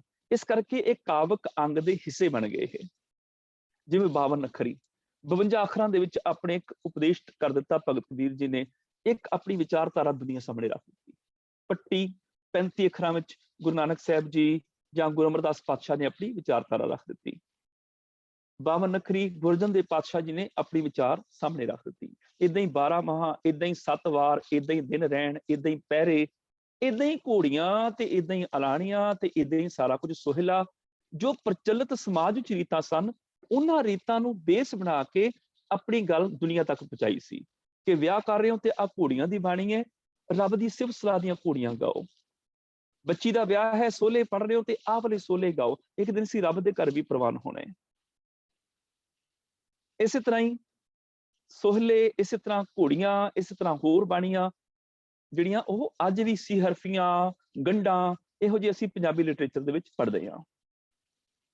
ਬਿਲਕੁਲ ਇਸੇ ਤਰ੍ਹਾਂ ਹੀ ਭਗਤ ਕਬੀਰ ਜੀ ਨੇ ਵੀ ਤਰੀਕਾਂ ਨੂੰ ਬੇਸ ਬਣਾ ਕੇ ਗੁਰਮਤਿ ਦੀ ਗੱਲ ਦੁਨੀਆ ਦੇ ਸਾਹਮਣੇ ਰੱਖੀ। ਪੰਜਾਬੀ ਵਿੱਚ ਅਸੀਂ ਥਿੱਤੀ ਕਹਿ ਦਿੰਦੇ ਹਾਂ, ਥਿੱਤੀ, ਸੰਸਕ੍ਰਿਤ ਵਿੱਚ ਇਹਦਾ ਨਾਮ ਤਿਥੀ ਹੈ। ਭਗਤ ਕਬੀਰ ਜੀ ਨੇ ਥਿੱਤੀ ਲਫ਼ਜ਼ ਇਹਦੇ ਲਈ ਵਰਤਿਆ ਹੋਇਆ ਹੈ। ਹੁਣ ਥਿੱਤ ਦਾ ਅਰਥ ਕੀ ਹੈ? ਥਿੱਤ ਦਾ ਅਰਥ ਹੈ ਤਰੀਕ। ਜਿਵੇਂ ਅਸੀਂ ਕਹਿੰਦੇ ਹਾਂ 1 ਤਰੀਕ, 2 ਤਰੀਕ, 3 ਤਰੀਕ, ਜਿਵੇਂ 1 ਜਨਵਰੀ, 2 ਜਨਵਰੀ, 3 ਜਨਵਰੀ, ਉਦਾਂ ਤਰੀਕਾਂ ਨੇ ਇਹ। ਤੇ ਤਰੀਕਾਂ ਜਿਹੜੀਆਂ ਨੇ 2 ਤਰ੍ਹਾਂ ਦੀਆਂ ਹੁੰਦੀਆਂ ਨੇ ਦੇਸੀ ਤਰੀਕਾਂ। ਇੱਕ ਸੂਰਜੀ ਆਧਾਰ ਦੇ ਉੱਪਰ ਬਣੀਆਂ ਤਰੀਕਾਂ, ਇੱਕ ਚੰਦਰਮਾ ਕੈਲੰਡਰ ਦੇ ਬੇਸ ਤੇ ਬਣਾਈਆਂ ਹੋਈਆਂ ਤਰੀਕਾਂ। 2 ਤਰ੍ਹਾਂ ਦੀਆਂ ਤਰੀਕਾਂ ਪ੍ਰਚਲਿਤ ਸਨ। ਸੂਰਜ ਦੀਆਂ ਜਿਹੜੇ ਤਰੀਕਾਂ ਨੇ, ਸੂਰਜ ਦੇ ਨਾਲ ਸੰਬੰਧਿਤ ਕਰਕੇ ਕਿ ਸੂਰਜ ਸਵੇਰੇ ਚੜਿਆ ਸ਼ਾਮੀ ਡੁੱਬਿਆ, ਸਵੇਰੇ ਚੜਿਆ ਸ਼ਾਮੀ ਡੁੱਬਿਆ। ਹਾਲਾਂਕਿ ਧਰਤੀ ਸੂਰਜ ਦੁਆਲੇ ਘੁੰਮਦੀ ਔਰ ਆਪਣੀ ਧੁਰੇ ਦੁਆਲੇ ਘੁੰਮਦੀ ਤੇ ਦਿਨ ਰਾਤ ਬਣਦੇ ਨੇ ਤੇ ਮੌਸਮ ਰੁੱਤਾਂ ਬਣਦੀਆਂ ਨੇ। ਪਰ ਉਸ ਜ਼ਮਾਨੇ ਦੇ ਵਿੱਚ ਸੂਰਜ ਚੜ੍ਹਨ ਤੋਂ ਲੈ ਕੇ ਡੁੱਬਣ ਤੱਕ ਦੇ ਸਮੇਂ ਨੂੰ ਦਿਨ ਤੇ ਦੂਜੇ ਨੂੰ ਰਾਤ ਗਿਣ ਕੇ ਏਦਾਂ ਦਿਨਾਂ ਦੀ ਗਿਣਤੀ ਕੀਤੀ ਜਾਂਦੀ ਸੀ ਤੇ ਹਰ ਮਹੀਨੇ ਸੂਰਜ ਨੂੰ ਇੱਕ ਨਵੀਂ ਰਾਸ ਵਿੱਚ ਲਿਜਾਇਆ ਜਾਂਦਾ ਸੀ ਕਿ ਹੁਣ ਮਹੀਨਾ ਬਦਲ ਗਿਆ। ਤੇ ਸੂਰਜੀ ਤਰੀਕਾਂ ਜਿਹੜੀਆਂ ਸਨ ਸਾਡੇ ਪੰਜਾਬ ਦੇ ਵਿੱਚ ਪ੍ਰਚਲਿਤ ਸਨ, ਉਹ ਸੀ ਚੇਤ, ਜਿਹੜੇ ਉਹਨਾਂ ਦੇ ਮਹੀਨੇ ਪ੍ਰਚਲਿਤ ਸਨ, ਚੇਤ, ਵਿਸਾਖ, ਜੇਠ, ਹਾੜ, ਸਾਵਣ, ਭਾਦੋ, ਅੱਸੂ, ਕੱਤਕ, ਮੱਘਰ, ਪੋਹ, ਮਾਘ ਤੇ ਫੱਗਣ। ਇਹ ਇਸੇ ਤਰ੍ਹਾਂ ਹੀ ਇਹਨਾਂ ਹੀ ਮਹੀਨਿਆਂ ਨੂੰ ਲੈ ਲਿਆ ਗਿਆ ਚੰਦਰਮਾ ਦੀਆਂ ਤਰੀਕਾਂ ਦੇ ਵਿੱਚ। ਹੁਣ ਸੂਰਜੀ ਤਰੀਕਾਂ ਜਿਹੜੀਆਂ ਨੇ ਉਹ ਤੋਂ 365 ਦਿਨ ਚ ਉਹ ਪੂਰੀਆਂ ਕਰ ਰਹੇ ਨੇ, ਕੁਝ ਘੱਟ ਵੱਧ ਵੀ ਜਾਂਦੀਆਂ ਨੇ ਕਈ ਵਾਰੀ, ਪਰ ਆਮ ਤੌਰ ਤੇ ਪੂਰੀਆਂ ਹੁੰਦੀਆਂ ਨੇ। ਚੰਦਰਮਾ ਦੀਆਂ ਤਰੀਕਾਂ ਹਮੇਸ਼ਾ ਹੀ ਘਟਦੀਆਂ ਰਹੀਆਂ, ਕਿਉਂਕਿ ਚੰਦਰਮਾ 15 ਦਿਨਾਂ ਦੇ ਵਿੱਚ ਸੰਪੂਰਨ ਹੁੰਦਾ ਵੈ, 15 ਦਿਨਾਂ ਦੇ ਵਿੱਚ ਉਹ ਜ਼ੀਰੋ ਹੋ ਜਾਂਦਾ ਹੈ, ਜਾਂ 15 ਦਿਨ ਬਾਅਦ ਮੱਸਿਆ ਹੁੰਦੀ ਹੈ ਤੇ 15 ਦਿਨ ਬਾਅਦ ਪੂਰਨਮਾਸ਼ੀ ਹੁੰਦੀ ਹੈ। ਟੋਟਲ ਬਣ ਜਾਂਦੇ ਨੇ 30 ਦਿਨ। 30 ਦਿਨ ਬਣਨ ਕਰਕੇ ਸਾਲ ਪੂਰੇ ਹੋਣ ਤੋਂ ਪਹਿਲਾਂ ਚੰਦਰਮਾ ਦੇ 12 ਮਹੀਨੇ ਮੁੱਕ ਜਾਂਦੇ ਨੇ। ਫਿਰ ਜਿਹੜੇ ਦਿਨ ਇਕੱਠੇ ਹੋ ਜਾਂਦੇ ਨੇ ਉਹਨਾਂ ਦਾ ਫਿਰ ਇੱਕ ਮੱਲ ਮਾਸ ਕੱਢਿਆ ਜਾਂਦਾ ਹੈ। ਮੱਲ ਮਾਸ ਮੈਨੇ ਗੰਦਾ ਮਹੀਨਾ, ਮੈਲ ਵਾਲਾ, ਮੱਲ ਵਾਲਾ, ਗੰਦਗੀ ਵਾਲਾ ਮਹੀਨਾ। ਫਿਰ 13ਵਾਂ ਮਹੀਨਾ ਉਹ ਜੋੜਿਆ ਜਾਂਦਾ ਹੈ। ਇਹੀ ਕਾਰਨ ਹਰ ਸਾਲ ਚੰਦਰਮਾ ਦੀਆਂ ਤਰੀਕਾਂ ਅੱਗੇ ਪਿੱਛੇ ਹੋ ਜਾਂਦੀਆਂ ਨੇ, ਸੂਰਜੀ ਤਰੀਕਾਂ ਅੱਗੇ ਪਿੱਛੇ ਨਹੀਂ ਹੁੰਦੀਆਂ। ਸੂਰਜੀ ਤਰੀਕਾਂ ਮੈਨੇ 1 ਵਿਸਾਖ, 2 ਵਿਸਾਖ, 3 ਵਿਸਾਖ, ਇਸ ਤਰ੍ਹਾਂ ਉਹ ਅੱਗੇ ਪਿੱਛੇ ਨਹੀਂ ਹੋਣਗੇ। ਜੇ 23 ਪੋਹ ਨੂੰ ਗੁਰੂ ਗੋਬਿੰਦ ਸਿੰਘ ਪਾਤਸ਼ਾਹ ਦਾ ਗੁਰਪੁਰਬ ਨਿਸ਼ਚਿਤ ਹੈ, ਸੂਰਜੀ ਤਰੀਕ 23 ਪੋਹ, ਤੇ 23 ਪੋਹ ਹਰ ਸਾਲ 5 ਜਨਵਰੀ ਨੂੰ ਹੀ ਆਏਗੀ। ਪਰ ਜੇ ਪੋਹ ਸੁਦੀ 7ਵੀਂ ਕਵਾਂਗੇ, ਸੁਦੀ ਤੇ ਵਦੀ ਦੀਆਂ ਤਰੀਕਾਂ ਹਰ ਸਾਲ ਬਦਲ ਜਾਣਗੀਆਂ, ਕਦੀ ਦਸੰਬਰ ਚ ਆ ਜਾਣਗੀਆਂ, ਕਦੀ ਜਨਵਰੀ ਚ ਆ ਜਾਣਗੀਆਂ, ਕਿਉਂਕਿ ਇਹਦੇ ਦਿਨ ਘਟਦੇ ਵੱਧਦੇ ਨੇ। ਇਹੀ ਕਾਰਨ ਛੋਟੇ ਵੱਡੇ ਸਾਹਿਬਜ਼ਾਦਿਆਂ ਦੇ ਦਿਨ ਕਦੀ ਅੱਗੇ ਪਿੱਛੇ ਨਹੀਂ ਹੋਏ। 8 ਪੋਹ ਹੈ, 21 ਪੋਹ ਹੈ, ਉਹ ਕਦੀ ਅੱਗੇ ਪਿੱਛੇ ਨਹੀਂ ਹੁੰਦੇ। ਪਰ ਗੁਰੂ ਗੋਬਿੰਦ ਸਿੰਘ ਪਾਤਸ਼ਾਹ ਦਾ ਪ੍ਰਕਾਸ਼ ਪੁਰਬ ਅੱਗੇ ਪਿੱਛੇ ਹੋ ਜਾਂਦਾ ਹੈ, ਕਿਉਂਕਿ ਅਸੀਂ ਚੰਦਰਮਾ ਦੇ ਤਰੀਕਾਂ ਨਾਲ ਮਨਾਉਂਦੇ ਹਾਂ। ਬਾਕੀ ਪੁਰਬ ਸਾਰੇ ਸੂਰਜੀ ਤਰੀਕਾਂ ਨਾਲ, ਜਿਹੜੇ ਸਾਡੇ ਖਾਸ ਪੁਰਬ ਨੇ 2-3 ਵੱਡੇ, ਉਹ ਅਸੀਂ ਚੰਦਰਮਾ ਦੇ ਤਰੀਕਾਂ ਨਾਲ ਮਨਾਉਂਦੇ ਹਾਂ ਤੇ ਹਰ ਸਾਲ ਉਹ ਤਰੀਕਾਂ ਬਦਲ ਜਾਂਦੀਆਂ ਨੇ। ਜੇ ਸਾਰੇ ਬਾਕੀ ਗੁਰਪੁਰਬ ਸੂਰਜੀ ਤਰੀਕਾਂ ਨਾਲ ਮਨਾਏ ਜਾ ਸਕਦੇ ਨੇ, ਸਾਡੇ ਕੋਲ ਉਹਨਾਂ ਗੁਰਪੁਰਬ ਦੀਆਂ ਵੀ ਸੂਰਜੀ ਤਰੀਕਾਂ ਮੌਜੂਦ ਨੇ, ਫਿਰ ਕਿਉਂ ਨਾ ਉਹ ਵੀ ਸੂਰਜੀ ਤਰੀਕਾਂ ਨਾਲ ਹੀ ਮਨਾਏ ਜਾਣ। ਉਹਨਾਂ ਲਈ ਅਸੀਂ ਚੰਦਰਮਾ ਦੀਆਂ ਤਰੀਕਾਂ ਦੀ ਜਿੱਦ ਕਿਉਂ ਫੜੀ ਹੋਈ ਹੈ ਵੀ ਆਹ ਵਾਲੇ ਪੁਰਬ ਤਾਂ ਅਸੀਂ ਚੰਦਰਮਾ ਦੇ ਤਰੀਕਾਂ ਨਾਲ ਹੀ ਮਨਾਉਣੇ ਨੇ, ਵਦੀ ਸੁਦੀ ਦੇ, ਤੇ ਉਹ ਦਿਨ ਕਦੀ ਘਟ ਜਾਂਦੇ ਨੇ, ਕਦੀ ਵੱਧ ਜਾਂਦੇ ਨੇ, ਕਦੀ 13ਵਾਂ ਮਹੀਨਾ ਆ ਜਾਂਦਾ ਹੈ, ਮਲ ਮਾਸ, ਤੇ ਕੁਝ ਵੀ ਫਿਕਸ ਨਹੀਂ ਰਹਿੰਦਾ। ਅਸੀਂ ਆਪਣੇ ਜਨਮ ਦਿਨ ਕਦੀ ਵੀ ਚੰਦਰਮਾ ਦੀ ਤਰੀਕਾਂ ਨਾਲ ਨਹੀਂ ਮਨਾਏ, ਅਸੀਂ ਹਮੇਸ਼ਾ ਸੂਰਜੀ ਤਰੀਕਾਂ ਨਾਲ ਮਨਾਉਂਦੇ ਹਾਂ। ਅੰਗਰੇਜ਼ੀ ਤਰੀਕਾਂ, ਸੂਰਜੀ ਤਰੀਕਾਂ ਫਿਕਸ ਰਹਿੰਦੀਆਂ ਨੇ, ਅਸੀਂ ਉਹਦੇ ਨਾਲ ਮਨਾਉਂਦੇ ਹਾਂ। ਸੂਰਜੀ ਤਰੀਕਾਂ ਹੁਣ ਫਿਕਸ ਕਰ ਦਿੱਤੀਆਂ ਨੇ ਪਾਲ ਸਿੰਘ ਪੂਰੇਵਾਲ ਹੋਰਾਂ ਨੇ, ਨਹੀਂ ਤੇ ਕਦੀ ਕਦੀ ਇੱਕ ਦਿਨ ਅੱਗੇ ਪਿੱਛੇ ਹੋ ਜਾਂਦਾ ਹੁੰਦਾ ਸੀ। ਇਸ ਤਰ੍ਹਾਂ ਸਮਝੋ ਵੀ ਇੱਕ ਦਿਨ ਵੱਧਦਾ ਹੀ ਹੁੰਦਾ ਸੀ ਹਮੇਸ਼ਾ, ਕੁਝ ਸਾਲਾਂ ਬਾਅਦ ਇੱਕ ਦਿਨ ਵੱਧ ਜਾਂਦਾ ਸੀ। ਕਦੀ 13 ਅਪ੍ਰੈਲ ਨੂੰ 1 ਵਿਸਾਖ ਆਉਂਦਾ ਸੀ, ਹੁਣ ਕਦੀ 14 ਅਪ੍ਰੈਲ ਨੂੰ ਆਉਣ ਲੱਗ ਗਿਆ ਸੀ। ਸੂਰਜੀ ਤਰੀਕ ਕਦੀ ਕਦੀ ਜਾ ਕੇ ਇੱਕ ਦਿਨ ਵੱਧਦਾ ਸੀ ਕਈ ਸਾਲਾਂ ਬਾਅਦ, ਤੇ ਉਹ ਜ਼ਿਆਦਾ ਫਾਇਦੇਮੰਦ ਸੀ। ਔਰ ਭਾਈ ਪਾਲ ਸਿੰਘ ਜੀ ਹੋਰਾਂ ਨੇ ਉਹ ਵੀ ਜਿਹੜੀ ਸਮੱਸਿਆ ਖਤਮ ਕਰ ਦਿੱਤੀ। ਹਜ਼ਾਰਾਂ ਸਾਲਾਂ ਤੱਕ ਵੀ ਇਸ ਸੂਰਜੀ ਕੈਲੰਡਰ ਦੇ ਵਿੱਚ ਹੁਣ ਫਰਕ ਨਹੀਂ ਪਏਗਾ, ਇਹ ਤਰੀਕਾਂ ਐਜ਼ ਇਟ ਇਜ਼ ਹੀ ਰਹਿਣਗੀਆਂ। ਖੈਰ, ਚੰਦਰਮਾ ਦੀਆਂ ਤਰੀਕਾਂ ਨੇ 15 ਦਿਨ ਵਦੀ ਦੇ ਤੇ 15 ਦਿਨ ਸੁਦੀ ਦੇ। ਆਹ ਵਦੀ ਸੁਦੀ ਕੀ ਹੁੰਦਾ ਹੈ? ਚੰਦਰਮਾ ਦੀ ਤਰੀਕ ਗਿਣੀ ਜਾਂਦੀ ਹੈ ਪੂਰਨਮਾਸ਼ੀ ਤੋਂ ਅਗਲੇ ਦਿਨ ਦੀ, ਜਦੋਂ ਚੰਦਰਮਾ ਘਟਣਾ ਸ਼ੁਰੂ ਹੁੰਦਾ ਹੈ। ਪੁੰਨਿਆ ਤੋਂ ਪੂਰਨਮਾਸ਼ੀ ਤੋਂ ਅਗਲੇ ਦਿਨ ਇੱਕ ਏਕਮ, ਫਿਰ ਦੂਜ, ਤੀਜ, ਚੌਥ, ਫਿਰ ਪੰਚਮੀ, ਇਸ ਤੋਂ ਬਾਅਦ ਫਿਰ ਛਠ, ਸਪਤਮੀ, ਅਸ਼ਟਮੀ, ਨੌਵੀਂ, 10ਵੀਂ, ਇਕਾਦਸ਼ੀ, ਦੁਆਦਸ਼ੀ, ਤਰੋਦਸ਼ੀ, ਚੌਦਸ ਤੇ ਫਿਰ ਮੱਸਿਆ। ਆ 15 ਦਿਨ ਹੋ ਗਏ। ਇਹ 15 ਦਿਨ ਜਿਹੜੇ ਨੇ, ਜਿਹੜੀ ਪੂਰਨਮਾਸ਼ੀ ਤੋਂ ਮੱਸਿਆ ਤੱਕ ਦੇ ਜਿਹੜੇ ਆ 15 ਦਿਨ ਮੰਨੇ ਜਾਂਦੇ ਨੇ, ਇਹ ਮੰਨੇ ਜਾਂਦੇ ਨੇ ਸੁਦੀ ਦੇ। ਇਹਨੂੰ ਇਸ ਤਰ੍ਹਾਂ ਮੰਨਿਆ ਜਾਏਗਾ, ਏਕਮ ਸੁਦੀ, ਜਾਂ ਮਨ ਪੋਹ ਸੁਦੀ 1, ਪੋਹ ਸੁਦੀ 2, ਪੋਹ ਸੁਦੀ 3, ਪੋਹ ਸੁਦੀ 4, ਪੁੰਨਿਆ ਤੋਂ ਲੈ ਕੇ ਮੱਸਿਆ ਤੱਕ। ਜਦੋਂ ਮੱਸਿਆ ਆ ਜਾਏਗੀ, ਮੱਸਿਆ ਤੋਂ ਬਾਅਦ ਅਮਾਵਸ ਤੋਂ ਬਾਅਦ ਅਗਲੀ ਤਰੀਕ ਵਦੀ ਦੀ ਸ਼ੁਰੂ ਹੋ ਜਾਏਗੀ। ਪੋਹ ਵਦੀ 1, ਪੋਹ ਵਦੀ 2, ਪੋਹ ਵਦੀ 3, ਪੋਹ ਵਦੀ 4, ਇਦਾਂ 30 ਤਰੀਕਾਂ। ਤੇ ਪੁੰਨਿਆ ਤੋਂ ਅਗਲੇ ਦਿਨ 1 ਤਰੀਕ ਮੰਨੀ ਜਾਂਦੀ ਹੈ ਚੰਦਰਮਾ ਦੀ, ਚੰਦਰਮਾ ਦੇ ਮਹੀਨੇ ਦੀ। ਹੁਣ ਜਿਹੜੇ ਆ 12 ਰਾਸਾਂ ਦੇ ਵਿੱਚ ਮਹੀਨੇ ਆਉਂਦੇ ਨੇ ਸੂਰਜੀ ਤੇ ਚੰਦਰਮਾ ਦੇ ਜਿਹੜੇ ਮਹੀਨੇ ਨੇ, ਉਹ ਕਦੀ 12 ਹੋ ਜਾਂਦੇ ਨੇ, ਕਦੀ 13 ਹੋ ਜਾਂਦੇ ਨੇ, ਤੇ ਇਹ ਤਿੱਥਾਂ ਤੇ ਪ੍ਰਵਿਸ਼ਟੇ ਚੰਦਰਮਾ ਦੇ ਉਤਾਰ ਚੜਾਅ ਨਾਲ ਗਿਣੇ ਜਾਂਦੇ ਨੇ। 2 ਪੱਖ, ਇੱਕ ਚਾਨਣਾ ਪੱਖ ਹੈ 15 ਦਿਨ ਦਾ, ਇੱਕ ਹਨੇਰਾ ਪੱਖ ਹੈ 15 ਦਿਨ ਦਾ। ਭਾਵ ਮੱਸਿਆ ਵਾਲਾ ਹਨੇਰਾ ਪੱਖ 15 ਦਿਨ ਦਾ ਤੇ ਪੁੰਨਿਆ ਵਾਲਾ ਚਾਨਣਾ ਪੱਖ 15 ਦਿਨ ਦਾ। ਅੱਜ ਤੇ ਸਾਨੂੰ ਇਹਨਾਂ ਚੀਜ਼ਾਂ ਦਾ ਨਹੀਂ ਪਤਾ, ਪਰ ਕਦੀ ਕਿਸੇ ਕਰਮਕਾਂਡੀ ਬ੍ਰਾਹਮਣ ਕੋਲੋਂ ਪੁੱਛ ਕੇ ਦੇਖੋ, ਜਿਹੜੇ ਕਰਮਕਾਂਡ ਕਰਦੇ ਨੇ ਉਹ ਆਪਣੇ ਆਪ ਨੂੰ ਬੜੇ ਮਾਣ ਨਾਲ ਕਹਿੰਦੇ ਵੀ ਅਸੀਂ ਕਰਮਕਾਂਡੀ ਹਾਂ। ਬਕਾਇਦਾ ਉਹਨਾਂ 'ਚ ਮਾਣ ਸਮਝਿਆ ਜਾਂਦਾ ਵੀ ਫਲਾਣਾ ਬ੍ਰਾਹਮਣ ਆਮ ਨਹੀਂ ਪਰਿਵਾਰ, ਉਹ ਕਰਮਕਾਂਡੀ ਪਰਿਵਾਰ ਹੈ। ਉਹ ਮਾਣ ਮਹਿਸੂਸ ਕਰਦੇ ਨੇ, ਭਾਵ ਸਾਰੇ ਕਰਮਕਾਂਡ ਕਰਦੇ ਨੇ। ਤੇ ਜੇ ਕਿਸੇ ਕਰਮਕਾਂਡੀ ਬ੍ਰਾਹਮਣ ਦੇ ਕੋਲ ਤੁਸੀਂ ਰਹਿ ਕੇ ਆਓ ਨਾ ਮਹੀਨਾ ਕੁ, ਤੁਸੀਂ ਹੈਰਾਨ ਹੋਵੋਗੇ ਹਰ ਦਿਨ ਉਹਦਾ ਇੱਕ ਨਵਾਂ ਕਰਮਕਾਂਡ ਹੋਏਗਾ। ਅੱਜ ਵਰਤ ਰੱਖਣਾ ਹੈ, ਅੱਜ ਸਿਰ ਨਹੀਂ ਧੋਣਾ, ਅੱਜ ਮੈਂ ਆਹ ਕੰਮ ਕਰਨਾ ਹੈ, ਅੱਜ ਫਲਾਣੇ ਦੇਵਤੇ ਦੀ ਪੂਜਾ ਕਰਨੀ ਹੈ, ਅੱਜ ਫਲਾਣੇ ਦੇਵਤੇ ਦਾ ਮੰਤਰ ਹੈ, ਅੱਜ ਮੈਂ ਇਸ਼ਨਾਨ ਕਰਨਾ ਫਲਾਣੀ ਥਾਂ ਤੇ ਜਾ ਕੇ, ਜਾਂ ਅੱਜ ਮੈਂ ਖੀਰ ਹੀ ਬਣਾਉਣੀ ਹੈਗੀ ਹੈ, ਉਹਦਾ ਪ੍ਰਸ਼ਾਦ ਕਰਨਾ, ਅੱਜ ਇਹ ਕਰਨਾ। ਹਰ ਦਿਨ ਦਾ ਕੋਈ ਨਾ ਕੋਈ ਕਰਮਕਾਂਡ ਨਾਲ ਜੁੜਿਆ ਹੁੰਦੇ ਨੇ। ਉਹ ਜਿਹੜੇ ਕਰਮਕਾਂਡੀ ਬ੍ਰਾਹਮਣ ਨੇ ਉਹਨਾਂ ਦੇ ਹਰ ਦਿਨ ਦੇ ਵਿੱਚ ਕੋਈ ਨਾ ਕੋਈ ਕਰਮਕਾਂਡ ਹੁੰਦਾ ਹੈ। ਅਸੀਂ ਸੋਚ ਕੇ ਦੇਖ ਕੇ ਹੈਰਾਨ ਰਹਿ ਜਾਵਾਂਗੇ ਵੀ ਹਰ ਦਿਨ ਦੇ ਨਾਲ ਕੋਈ ਨਾ ਕੋਈ ਮਨੌਤ ਜੁੜੀ ਹੋਈ ਹੈ।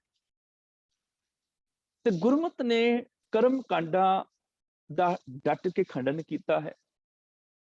ਭਗਤ ਕਬੀਰ ਜੀ ਕਿਉਂਕਿ ਬਨਾਰਸ ਦੀ ਧਰਤੀ ਤੇ ਰਹਿ ਰਹੇ ਨੇ, ਉਹਨਾਂ ਬ੍ਰਾਹਮਣਾਂ ਵਿਚਕਾਰ ਰਹਿ ਰਹੇ ਨੇ ਜਿਹੜੇ ਕਰਮਕਾਂਡੀ ਨੇ, ਜਿਹੜੇ ਕਰਮਕਾਂਡ ਨੂੰ ਬਹੁਤ ਵੱਡਾ ਕੰਮ ਸਮਝਦੇ ਸੀ, ਮਹਾਨ ਕੰਮ ਸਮਝਦੇ ਨੇ।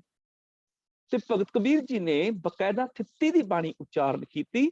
ਉਹਨਾਂ ਇੱਕ ਇੱਕ ਦਿਨ ਦੇ ਕਰਮ ਕਾਂਡਾਂ ਨੂੰ ਕੱਟ ਕੇ ਗੁਰਮਤਿ ਦੀ ਸੇਧ ਦਿੱਤੀ ਵੀ ਇਹਨਾਂ ਕਰਮ ਕਾਂਡਾਂ ਦੇ ਨਾਲ ਤੁਹਾਡੇ ਆਤਮਿਕ ਜੀਵਨ ਨੂੰ ਕੋਈ ਲਾਭ ਨਹੀਂ ਹੋਣਾ, ਤੁਹਾਡਾ ਜੀਵਨ ਵਿਅਰਥ ਹੀ ਜਾ ਰਿਹਾ ਇਹ ਕੰਮ ਕਰ ਕਰਕੇ। ਤੁਸੀਂ ਆਹ ਕੰਮ ਕਰ ਲਓ ਤਾਂ ਕਿ ਤੁਹਾਡਾ ਆਤਮਿਕ ਜੀਵਨ ਸਵਰ ਜਾਏ, ਤੁਹਾਡੀ ਜ਼ਿੰਦਗੀ 'ਚ ਸੁੱਖ ਸ਼ਾਂਤੀ ਆਨੰਦ ਖੇੜਾ ਆ ਜਾਏ, ਤੁਹਾਡੀ ਜ਼ਿੰਦਗੀ ਉੱਚੀ ਸੁੱਚੀ ਹੋ ਜਾਏ। ਤੁਸੀਂ ਇਸ ਚੀਜ਼ਾਂ ਨੂੰ ਕਰ ਲਓ।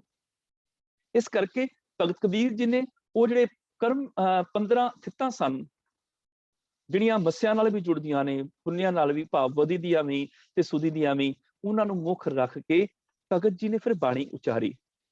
ਕੀ ਕੀਤਾ?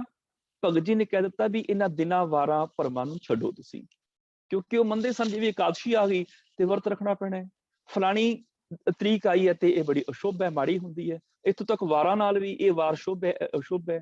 ਇਹ ਮੰਗਲ ਦੇਵੀ ਦਾ ਵਾਰ ਹੈ, ਮੰਗਲ ਦਾ ਵਰਤ ਰੱਖਣਾ ਪੈਣਾ ਹੈ। ਇਹ ਸ਼ਨੀਚਰ ਦਾ ਵਾਰ ਹੈ, ਸ਼ਨੀ ਦੇਵਤੇ ਦਾ ਵਾਰ ਹੈ, ਇੱਥੇ ਦਾਨ ਕਰਨਾ ਪੈਣਾ ਹੈ। ਇਹ ਫਲਾਣੇ ਦੇਵਤੇ ਦਾ ਵਾਰ ਹੈ, ਇੱਥੇ ਇਹ ਕੰਮ ਕਰਨਾ ਹੈ। ਜੇ ਬੁੱਧਵਾਰ ਆ ਗਿਆ ਤੇ ਬੁੱਧ ਕੰਮ ਸੁੱਧ ਹੈ। ਇਸ ਤਰ੍ਹਾਂ, ਹਾਲਾਂਕਿ ਬੁੱਧ ਕੰਮ ਸੁੱਧ ਨਹੀਂ, ਕੰਮ ਤੇ ਰਿਕੁਆਇਰਮੈਂਟ ਪੂਰੀ ਹੋਏਗੀ ਤੇ ਹੋ ਜਾਏਗਾ। ਜੇ ਰਿਕੁਆਇਰਮੈਂਟ ਵੀਰਵਾਰ ਨੂੰ ਪੂਰੀ ਹੋਏਗੀ ਤੇ ਉਹ ਵੀਰਵਾਰ ਨੂੰ ਕੰਮ ਹੋਏਗਾ, ਬੁੱਧਵਾਰ ਨਹੀਂ ਹੋਏਗਾ। ਇਹ ਨਹੀਂ ਕਿ ਵੀਰਵਾਰ ਨੂੰ ਨਹੀਂ ਹੋਏਗਾ ਬੁੱਧਵਾਰ ਨੂੰ ਹੋਏਗਾ, ਇਸ ਤਰ੍ਹਾਂ ਨਹੀਂ। ਭਗਤ ਜੀ ਨੇ ਇੱਕ ਇੱਕ ਚੀਜ਼ ਨੂੰ ਬੜੇ ਵਿਸ਼ਾਲ ਤਰੀਕੇ ਦੇ ਨਾਲ ਗਿਆਨ ਬਖਸ਼ ਕੇ ਸਾਡੇ ਸਾਹਮਣੇ ਰੱਖਿਆ, ਦੁਨੀਆ ਦੇ ਸਾਹਮਣੇ ਰੱਖਿਆ ਕਿ ਜੇ ਕੋਈ ਸੱਚੀ ਸੁੱਚੀ ਜੀਵਨ ਜੁਗਤੀ ਨੂੰ ਅਪਣਾ ਲਵੇ, ਰੱਬੀ ਗੁਣਾਂ ਨੂੰ ਜੀਵਨ ਵਿੱਚ ਧਾਰਨ ਕਰ ਲਵੇ, ਤੇ ਉਹ ਸੱਚੀ ਸੁੱਚੀ ਜੀਵਨ ਨੂੰ ਜੁਗਤ ਨੂੰ ਜਿਉਂ ਕੇ ਉਹ ਰੱਬ ਵਿੱਚ ਅਭੇਦ ਹੋ ਸਕਦਾ ਹੈ। ਉਹਨੂੰ ਕੋਈ ਵਹਿਮ ਭਰਮ ਕਰਮ ਕਾਂਡ ਕਰਨ ਦੀ ਲੋੜ ਨਹੀਂ ਪਏਗੀ। ਇੱਥੋਂ ਹੁਣ ਭਗਤ ਜੀ ਦੀ ਜਿਹੜੀ ਬਾਣੀ ਆਰੰਭ ਹੁੰਦੀ ਹੈ, ਇੱਕ ਓਂਕਾਰ ਸਤ ਗੁਰ ਪ੍ਰਸਾਦ। ਇੱਕ ਓਂਕਾਰ ਭਾਵ ਅਕਾਲ ਪੁਰਖ ਇੱਕ ਹੈ, ਇੱਕ ਰਸ ਭਰਪੂਰ ਹੈ ਔਰ ਸਾਰਿਆਂ ਦੇ ਵਿੱਚ ਵਿਆਪ ਰਿਹਾ ਹੈ। ਇਹਦੀ ਜੇ ਜ਼ਿਆਦਾ ਵਧੀਆ ਤਰੀਕੇ ਦੇ ਨਾਲ ਵਿਸਥਾਰ ਦੇ ਨਾਲ ਐਕਸਪਲੇਨੇਸ਼ਨ ਕਰਨੀ ਹੈ ਤੇ ਅਸੀਂ ਇਹਨੂੰ ਬਿਲਕੁਲ ਇੱਕ ਓਂਕਾਰ ਦੀ ਵਿਆਖਿਆ ਏਦਾਂ ਕਰ ਸਕਦੇ ਹਾਂ, ਇੱਕ ਸਰਬ ਵਿਆਪਕ ਪਰਮ ਸੱਤਿਆ ਜਿਸ ਦੇ ਰਾਹੀਂ ਸੰਸਾਰ ਦੀ ਉਤਪਤੀ, ਪਾਲਣਾ ਅਤੇ ਲਾਇਤਾ ਦਾ ਸੰਚਾਲਨ ਹੁੰਦਾ ਹੈ। ਉਹ ਪਰਮ ਸੱਤਿਆ ਰੱਬ ਹੈ ਜਿਸ ਦੇ ਅਨੇਕਾਂ ਨਾਮ ਹਨ, ਕਾਰ ਮੈਨੇ ਜਿਸ ਦਾ ਹੋਇਆ ਜਗਤ, ਜਿਹਦਾ ਪ੍ਰਤੱਖ ਰੂਪ ਹੈ, ਜੋ ਨਜ਼ਰ ਆਉਂਦਾ ਹੈ ਉਹਦਾ ਪ੍ਰਤੱਖ ਸਰਗੁਣ ਰੂਪ ਹੈ। ਇੱਕ ਸਰਬ ਵਿਆਪਕ ਪਰਮ ਸੱਤਿਆ ਜਿਹਦੇ ਰਾਹੀਂ ਸੰਸਾਰ ਦੀ ਉਤਪਤੀ, ਪਾਲਣਾ, ਲੈਤਾ ਦਾ ਸੰਚਾਲਨ ਹੁੰਦਾ ਹੈ। ਉਹ ਪਰਮ ਸੱਤਿਆ ਰੱਬ ਹੈ ਜਿਸ ਦੇ ਅਨੇਕਾਂ ਨਾਮ ਹਨ ਤੇ ਦਿਸਦਾ ਜਗਤ ਜਿਸ ਦਾ ਪ੍ਰਤੱਖ ਰੂਪ ਹੈ, ਉਹ ਹੈ ਇੱਕ ਓਂਕਾਰ। ਸਤ ਜਿਹੜਾ ਸਦੀਵੀ ਹੈ, ਸਦਾ ਸਥਿਰ ਰਹਿਣ ਵਾਲਾ ਹੈ, ਪਰਮ ਸੱਤਿਆ ਹੈ। ਮਿਲਦਾ ਕਿਵੇਂ ਹੈ? ਗੁਰ ਪ੍ਰਸਾਦ, ਗੁਰੂ ਦੀ ਕਿਰਪਾ ਦੁਆਰਾ। ਤੇ ਕਿਰਪਾ ਗੁਰੂ ਦੀ ਕੀ ਹੈ? ਗੁਰੂ ਦੀ ਕਿਰਪਾ ਪਦਾਰਥ ਨਹੀਂ ਹਨ ਕਿ ਜੀ ਕਾਰ ਮਿਲ ਗਈ ਗੁਰੂ ਦੀ ਕਿਰਪਾ ਹੋ ਗਈ, ਜਾਂ ਕੋਠੀ ਮਿਲ ਗਈ ਗੁਰੂ ਦੀ ਕਿਰਪਾ ਹੋ ਗਈ। ਗੁਰੂ ਦੀ ਕਿਰਪਾ ਇੰਨੀ ਤੁੱਛ ਨਹੀਂ ਹੈ ਕਿ ਇੱਕ ਕਾਰ ਦੇ ਬਦਲੇ ਕਿਰਪਾ ਖਰੀਦੀ ਜਾ ਸਕੇ, ਜਾਂ ਗੁਰੂ ਦੀ ਕਿਰਪਾ ਦਾ ਮੁੱਲ ਇੱਕ ਕੋਠੀ ਹੈ। ਅਸੀਂ ਕਿਰਪਾ ਨੂੰ ਬਹੁਤ ਸੰਕੀਰਨ ਅਰਥਾਂ ਚ ਲੈ ਲਿਆ, ਤੁੱਛ ਬਣਾ ਦਿੱਤਾ। ਗੁਰੂ ਦੀ ਕਿਰਪਾ ਤੇ ਅਸੀਮ ਹੈ ਜਿਹਦਾ ਮੁੱਲ ਪਾਇਆ ਹੀ ਨਹੀਂ ਜਾ ਸਕਦਾ। गुरु की कृपा की है, गुरु का ज्ञान। आनंद आनंद सब को कहे, आनंद गुरु ते जानिया, जानिया आनंद सदा गुरु ते। कृपा करे प्यारिया, गुरु किवें कृपा करदा है? कर कृपा किल विख कट्टे, ज्ञान अंजन सारिया। जो ज्ञान बख्शदा है, ज्ञान का सुरमा पांदा है, पाप कट दिंदा दी कृपा हो जाती है। जे तुसीं एक शब्द के अर्थ विचार के पढ़ ले, ज्ञान लै लिया, तुहाडे ते गुरु की कृपा हो गई। जे तुसीं गुरुद्वारा साहिब जाके बोर्ड तो हुक्मनामे के शब्द के अर्थ पढ़ ले, समझ ले, तुहाडे ते गुरु की कृपा हो गई। ते गुरु की कृपा कोई भी लै सकदा है, एक बच्चा भी, एक बुजुर्ग भी, एक अमीर भी, एक गरीब भी लै सकदा है, कोई भी लै सकदा है। गुरु की कृपा है, गुरु का ज्ञान। कर कृपा किल विख कट्टे, ज्ञान अंजन सारिया। अंदरों जिनका मुंह टूटा, तिनका शब्द सच्चा सवारिया। कह नानक ये आनंद है, आनंद गुरु ते जानिया। सत गुर प्रसाद, सच्चे गुरु का ज्ञान जां सत जिहड़ा है ਉਹ ਮੰਗਲਾਚਰਨ ਦੇ ਵਿੱਚ ਇੱਕ ਓੰਕਾਰ ਨਾਲ ਸੰਬੰਧਿਤ, ਜਿਹਨੂੰ ਅਸੀਂ ਕਟਾ ਕੁੰਡਲ ਨਿਆਏ ਕਹਿੰਦੇ ਆ, ਇੱਕ ਲੰਮੀ ਚੌੜੀ ਦੀ ਵਿਆਖਿਆ ਹੈ। ਸੱਚੇ ਗੁਰੂ ਦੀ ਕਿਰਪਾ ਦੇ ਸਦਕਾ ਉਹ ਸਾਨੂੰ ਅਕਾਲ ਪੁਰਖ ਪ੍ਰਾਪਤ ਹੁੰਦਾ ਹੈ। ਭਾਵ ਗੁਰੂ ਦੇ ਗਿਆਨ ਦੇ ਨਾਲ ਜੇ ਕੋਈ ਜ਼ਿੰਦਗੀ ਜਿਉਣ ਦੀ ਜੁਗਤ ਸਮਝ ਲਵੇ ਤੇ ਉਹਨੂੰ ਪ੍ਰਭੂ ਦੀ ਪ੍ਰਾਪਤੀ ਹੋ ਜਾਂਦੀ ਹੈ। ਇਸ ਤੋਂ ਬਾਅਦ ਆ ਗਿਆ ਜੀ ਰਾਗ ਗੌੜੀ। ਇਹ ਧੰਨ ਗੁਰੂ ਗ੍ਰੰਥ ਸਾਹਿਬ ਦੀ ਬਾਣੀ ਵਿੱਚ ਤੀਜਾ ਰਾਗ ਹੈ ਔਰ ਰਾਗ ਦੇ ਗੱਗੇ ਨੂੰ ਔਂਕੜ ਹੈ। ਕਿਉਂਕਿ ਆਮ ਤੌਰ ਤੇ ਸਨਾਤਨ ਮਤ ਦੇ ਵਿੱਚ ਕੁਝ ਰਾਗ ਆਦਮੀ ਮੰਨੇ ਜਾਂਦੇ ਸਨ ਪੁਲਿੰਗ, ਕੁਝ ਰਾਗ ਇਸਤਰੀਆਂ ਮੰਨੇ ਜਾਂਦੇ ਸਨ ਤੇ ਕੁਝ ਰਾਗ ਉਹਨਾਂ ਦੇ ਬੱਚੇ ਮੰਨੇ ਜਾਂਦੇ ਸਨ। ਇੱਕ ਇੱਕ ਰਾਗ ਦੀਆਂ ਪੰਜ ਪੰਜ ਘਰ ਵਾਲੀਆਂ ਮੰਨੀਆਂ ਜਾਂਦੀਆਂ ਸਨ। ਹਰ ਰਾਗ ਦੀਆਂ 5 ਪਤਨੀਆਂ ਨੇ ਤੇ ਹਰ ਇੱਕ ਰਾਗ ਦੇ ਅੱਗੋਂ 8-8 ਪੁੱਤਰ ਮੰਨੇ ਹੁੰਦੇ ਸਨ। ਉਹਨਾਂ ਦੇ 8-8 ਪੁੱਤਰ ਨੇ। ਉਹ ਇੱਕ ਸਰੀਰ ਰੂਪ ਮੰਨਦੇ ਸਨ ਵੀ ਰਾਗ ਵੀ ਸਰੀਰ ਧਾਰੀ ਨੇ, ਦੇਹ ਧਾਰੀ ਨੇ। ਇਹ ਜਦੋਂ ਰੱਬ ਦੇ ਦਰਬਾਰ 'ਚ ਜਾਂਦੇ ਨੇ, ਸਰੀਰ ਲੈ ਕੇ ਉੱਥੇ ਚਲੇ ਜਾਂਦੇ ਨੇ। ਇਹਨਾਂ ਨੂੰ ਸਰੀਰ ਧਾਰੀ ਮੰਨਿਆ ਜਾਂਦਾ ਸੀ ਵੀ ਆਹ ਰਾਗ ਹੈ, ਫਿਰ ਆਹ ਰਾਗਣੀ ਹੈ, ਇਹ ਰਾਗਣੀ ਦਾ ਪੁੱਤਰ ਹੈ। ਗੁਰੂ ਜੀ ਨੇ ਇਸ ਚੀਜ਼ ਨੂੰ ਕੰਡੈਮ ਕਰ ਦਿੱਤਾ। ਸਾਰੀ ਗੁਰਬਾਣੀ ਵਿੱਚ ਰਾਗ ਦੇ ਗੱਗੇ ਨੂੰ ਔਂਕੜ ਲਾ ਕੇ ਉਹਨੂੰ ਇੱਕ ਵਚਨ ਪੁਲਿੰਗ ਬਣਾ ਦਿੱਤਾ ਵੀ ਇੱਕ ਨਾਉ ਹੈ, ਪੁਲਿੰਗ ਨਾਉ ਹੈ ਰਾਗ। ਇਹਦਾ ਆਦਮੀ ਹੋਣ ਦਾ ਜਾਂ ਔਰਤ ਹੋਣ ਦਾ ਇਹਦੇ ਨਾਲ ਕੋਈ ਸੰਬੰਧ ਨਹੀਂ ਹੈ। ਇਸ ਕਰਕੇ ਰਾਗ ਗੌੜੀ, ਗੌੜੀ ਰਾਗ ਹੈ। ਥਿੱਤਿੰਗ ਭਾਵ ਥਿੱਤਾਂ ਦੇ ਉੱਪਰ ਆਧਾਰਿਤ ਇਹ ਬਾਣੀ ਹੈ। ਇਸ ਬਾਣੀ ਦਾ ਨਾਮ ਹੈ ਥਿੱਤਿੰਗ। ਕਬੀਰ ਜੀ ਕੀ ਇਹ ਜਿਹੜੀ ਥਿੱਤਿੰਗ ਦੀ ਬਾਣੀ ਹੈਗੀ ਹੈ, ਇਹ ਭਗਤ ਕਬੀਰ ਜੀ ਦੀ ਉਚਾਰਨ ਕੀਤੀ ਹੋਈ ਹੈ। ਕਿਉਂਕਿ ਜਦੋਂ ਅਸੀਂ ਧੰਨ ਗੁਰੂ ਗ੍ਰੰਥ ਸਾਹਿਬ ਦੀ ਬਾਣੀ ਪੜ੍ਹਦੇ ਹਾਂ, ਧੰਨ ਗੁਰੂ ਗ੍ਰੰਥ ਸਾਹਿਬ ਦੀ ਬਾਣੀ ਵਿੱਚ ਇੱਕ ਥਿੱਤੀ ਦੀ ਬਾਣੀ ਹੋਰ ਵੀ ਆਉਂਦੀ ਹੈ। ਉਹ ਹੈ ਗੁਰੂ ਅਰਜਨ ਦੇਵ ਪਾਤਸ਼ਾਹ ਜੀ ਦੀ ਬਾਣੀ। ਜਦੋਂ ਸੁਖਮਨੀ ਸਾਹਿਬ ਦੀ ਬਾਣੀ ਸੰਪੂਰਨ ਹੁੰਦੀ ਹੈ, ਸੁਖਮਨੀ ਸਾਹਿਬ ਤੋਂ ਬਾਅਦ ਅਗਲੀ ਜਿਹੜੀ ਬਾਣੀ ਉਹ ਥਿੱਤੀ ਦੀ ਸ਼ੁਰੂ ਹੁੰਦੀ ਹੈ। ਉੱਥੇ ਥਿੱਤਿੰਗ ਪਾਠ ਨਹੀਂ, ਉੱਥੇ ਪਾਠ ਥਿੱਤੀ ਹੈ। ਥਿੱਤੀ ਗੌੜੀ ਮਹਿਲਾ ਪੰਜਵਾਂ, ਸ਼ਲੋਕ ਇੱਕ ਓੰਕਾਰ ਸਤ ਗੁਰ ਪ੍ਰਸਾਦ, ਜਲ ਥਲ ਮਹਿਲ ਪੂਰਿਆ, ਸਵਾਮੀ ਸਿਰਜਣਹਾਰ, ਅਨੇਕ ਭਾਂਤੋ ਪਸਰਿਆ, ਨਾਨਕ ਏਕ ਓੰਕਾਰ। ਕਈ ਗੁਰਦੁਆਰਾ ਸਾਹਿਬਾਨਾਂ ਦੇ ਵਿੱਚ ਸੁਖਮਨੀ ਸਾਹਿਬ ਤੋਂ ਬਾਅਦ ਇਹ 2 ਸ਼ਬਦ ਪੜ੍ਹ ਲਏ ਜਾਂਦੇ ਨੇ ਥਿੱਤੀ ਦੇ, ਬਾਕੀ ਛੱਡ ਦਿੱਤੀ ਜਾਂਦੀ ਬਾਣੀ। ਪਤਾ ਨਹੀਂ ਕਿਸ ਆਧਾਰ ਤੇ, ਮੈਨੂੰ ਅੱਜ ਤੱਕ ਇਸ ਗੱਲ ਦੀ ਸਮਝ ਨਹੀਂ ਲੱਗੀ ਕਿ 2 ਸ਼ਬਦ ਪੜ੍ਹ ਕੇ ਫਿਰ ਸਮਾਪਤੀ ਕਰ ਦਿੱਤੀ ਜਾਂਦੀ ਹੈ। ਜਾਂ ਤੇ ਥਿੱਤੀ ਦੀ ਬਾਣੀ ਸਾਰੀ ਪੂਰੀ ਪੜ੍ਹ ਲਓ, ਜੇ ਸ਼ੁਰੂ ਕਰ ਦਿੱਤੀ ਹੈ ਪੂਰੀ ਪੜ੍ਹ ਲਓ, ਇਹ ਆਪਣੇ ਆਪ 'ਚ ਸੰਪੂਰਨ ਬਾਣੀ ਹੈ। ਤੇ ਜਾਂ ਫਿਰ ਸੁਖਮਨੀ ਸਾਹਿਬ ਦੀ ਬਾਣੀ ਤੋਂ ਬਾਅਦ ਸੰਪੂਰਨ ਭੋਗ ਪਾ ਲਓ। ਹੁਣ ਇੱਕ ਸਬਜੈਕਟ ਪੂਰਾ ਹੋਇਆ, ਦੂਜਾ ਸਬਜੈਕਟ ਸ਼ੁਰੂ ਕਰਕੇ ਵਿੱਚੇ ਛੱਡ ਦੇਣਾ, ਇਹ ਕਿੱਥੋਂ ਦੀ ਸਿਆਣਪ ਹੈਗੀ ਹੈ? ਪਤਾ ਨਹੀਂ ਕਿਸ ਆਧਾਰ ਦੇ ਉੱਪਰ ਉਹ 2 ਸ਼ਬਦ ਪੜ੍ਹ ਕੇ ਫਿਰ ਤਾਂ ਜਾ ਕੇ ਫਤਿਹ ਬੁਲਾਈ ਜਾਂਦੀ ਹੈ। ਖਾਸ ਕਰ ਇਸਤਰੀ ਸਤਸੰਗ ਸਭਾਵਾਂ ਦੇ ਵਿੱਚ ਇਹ ਆਮ ਦੇਖਣ ਨੂੰ ਮਿਲਦਾ ਹੈ ਤੇ ਕੁਝ ਗੁਰਦੁਆਰਿਆਂ 'ਚ ਸਵੇਰ ਦੇ ਨਿਤਨੇਮ ਦੇ ਵਿੱਚ ਸ਼ਾਮਲ ਕੀਤੀਆਂ ਚੀਜ਼ਾਂ ਵਿੱਚ ਵੀ ਮਿਲਦਾ ਹੈਗਾ। ਖੈਰ, ਥਿੱਤੀ ਗੁਰੂ ਅਰਜਨ ਦੇਵ ਪਾਤਸ਼ਾਹ ਜੀ ਦੀ ਬਾਣੀ ਵੀ ਹੈ। ਥਿੱਤੀ ਇੱਥੇ ਭਗਤ ਕਬੀਰ ਜੀ ਦੀ ਬਾਣੀ ਥਿੱਤੀ ਹੈ। ਇਸ ਤੋਂ ਅੱਗੇ ਆ ਗਿਆ ਜੀ ਸ਼ਲੋਕ। ਸ਼ਲੋਕ ਜਿਹੜਾ ਇੱਥੇ ਦੇਖੋ, ਸ਼ਲੋਕ ਦੇ ਕੱਕੇ ਨੂੰ ਔਂਕੜ ਲੱਗੀ ਹੋਈ ਹੈ। ਇੱਕ ਵਚਨ ਪੁਲਿੰਗ ਨਾਉ ਹੈ, ਭਾਵ ਇੱਕ ਸ਼ਲੋਕ ਹੈ ਇੱਥੇ ਵਾਲਾ। ਇੱਥੇ ਇੱਕ ਸ਼ਲੋਕ ਦੀ ਗੱਲ ਚੱਲਦੀ ਹੈ। ਹੁਣ ਇੱਥੋਂ ਅਸੀਂ ਬਾਣੀ ਆਰੰਭ ਕਰਨ ਜਾ ਰਹੇ ਹਾਂ।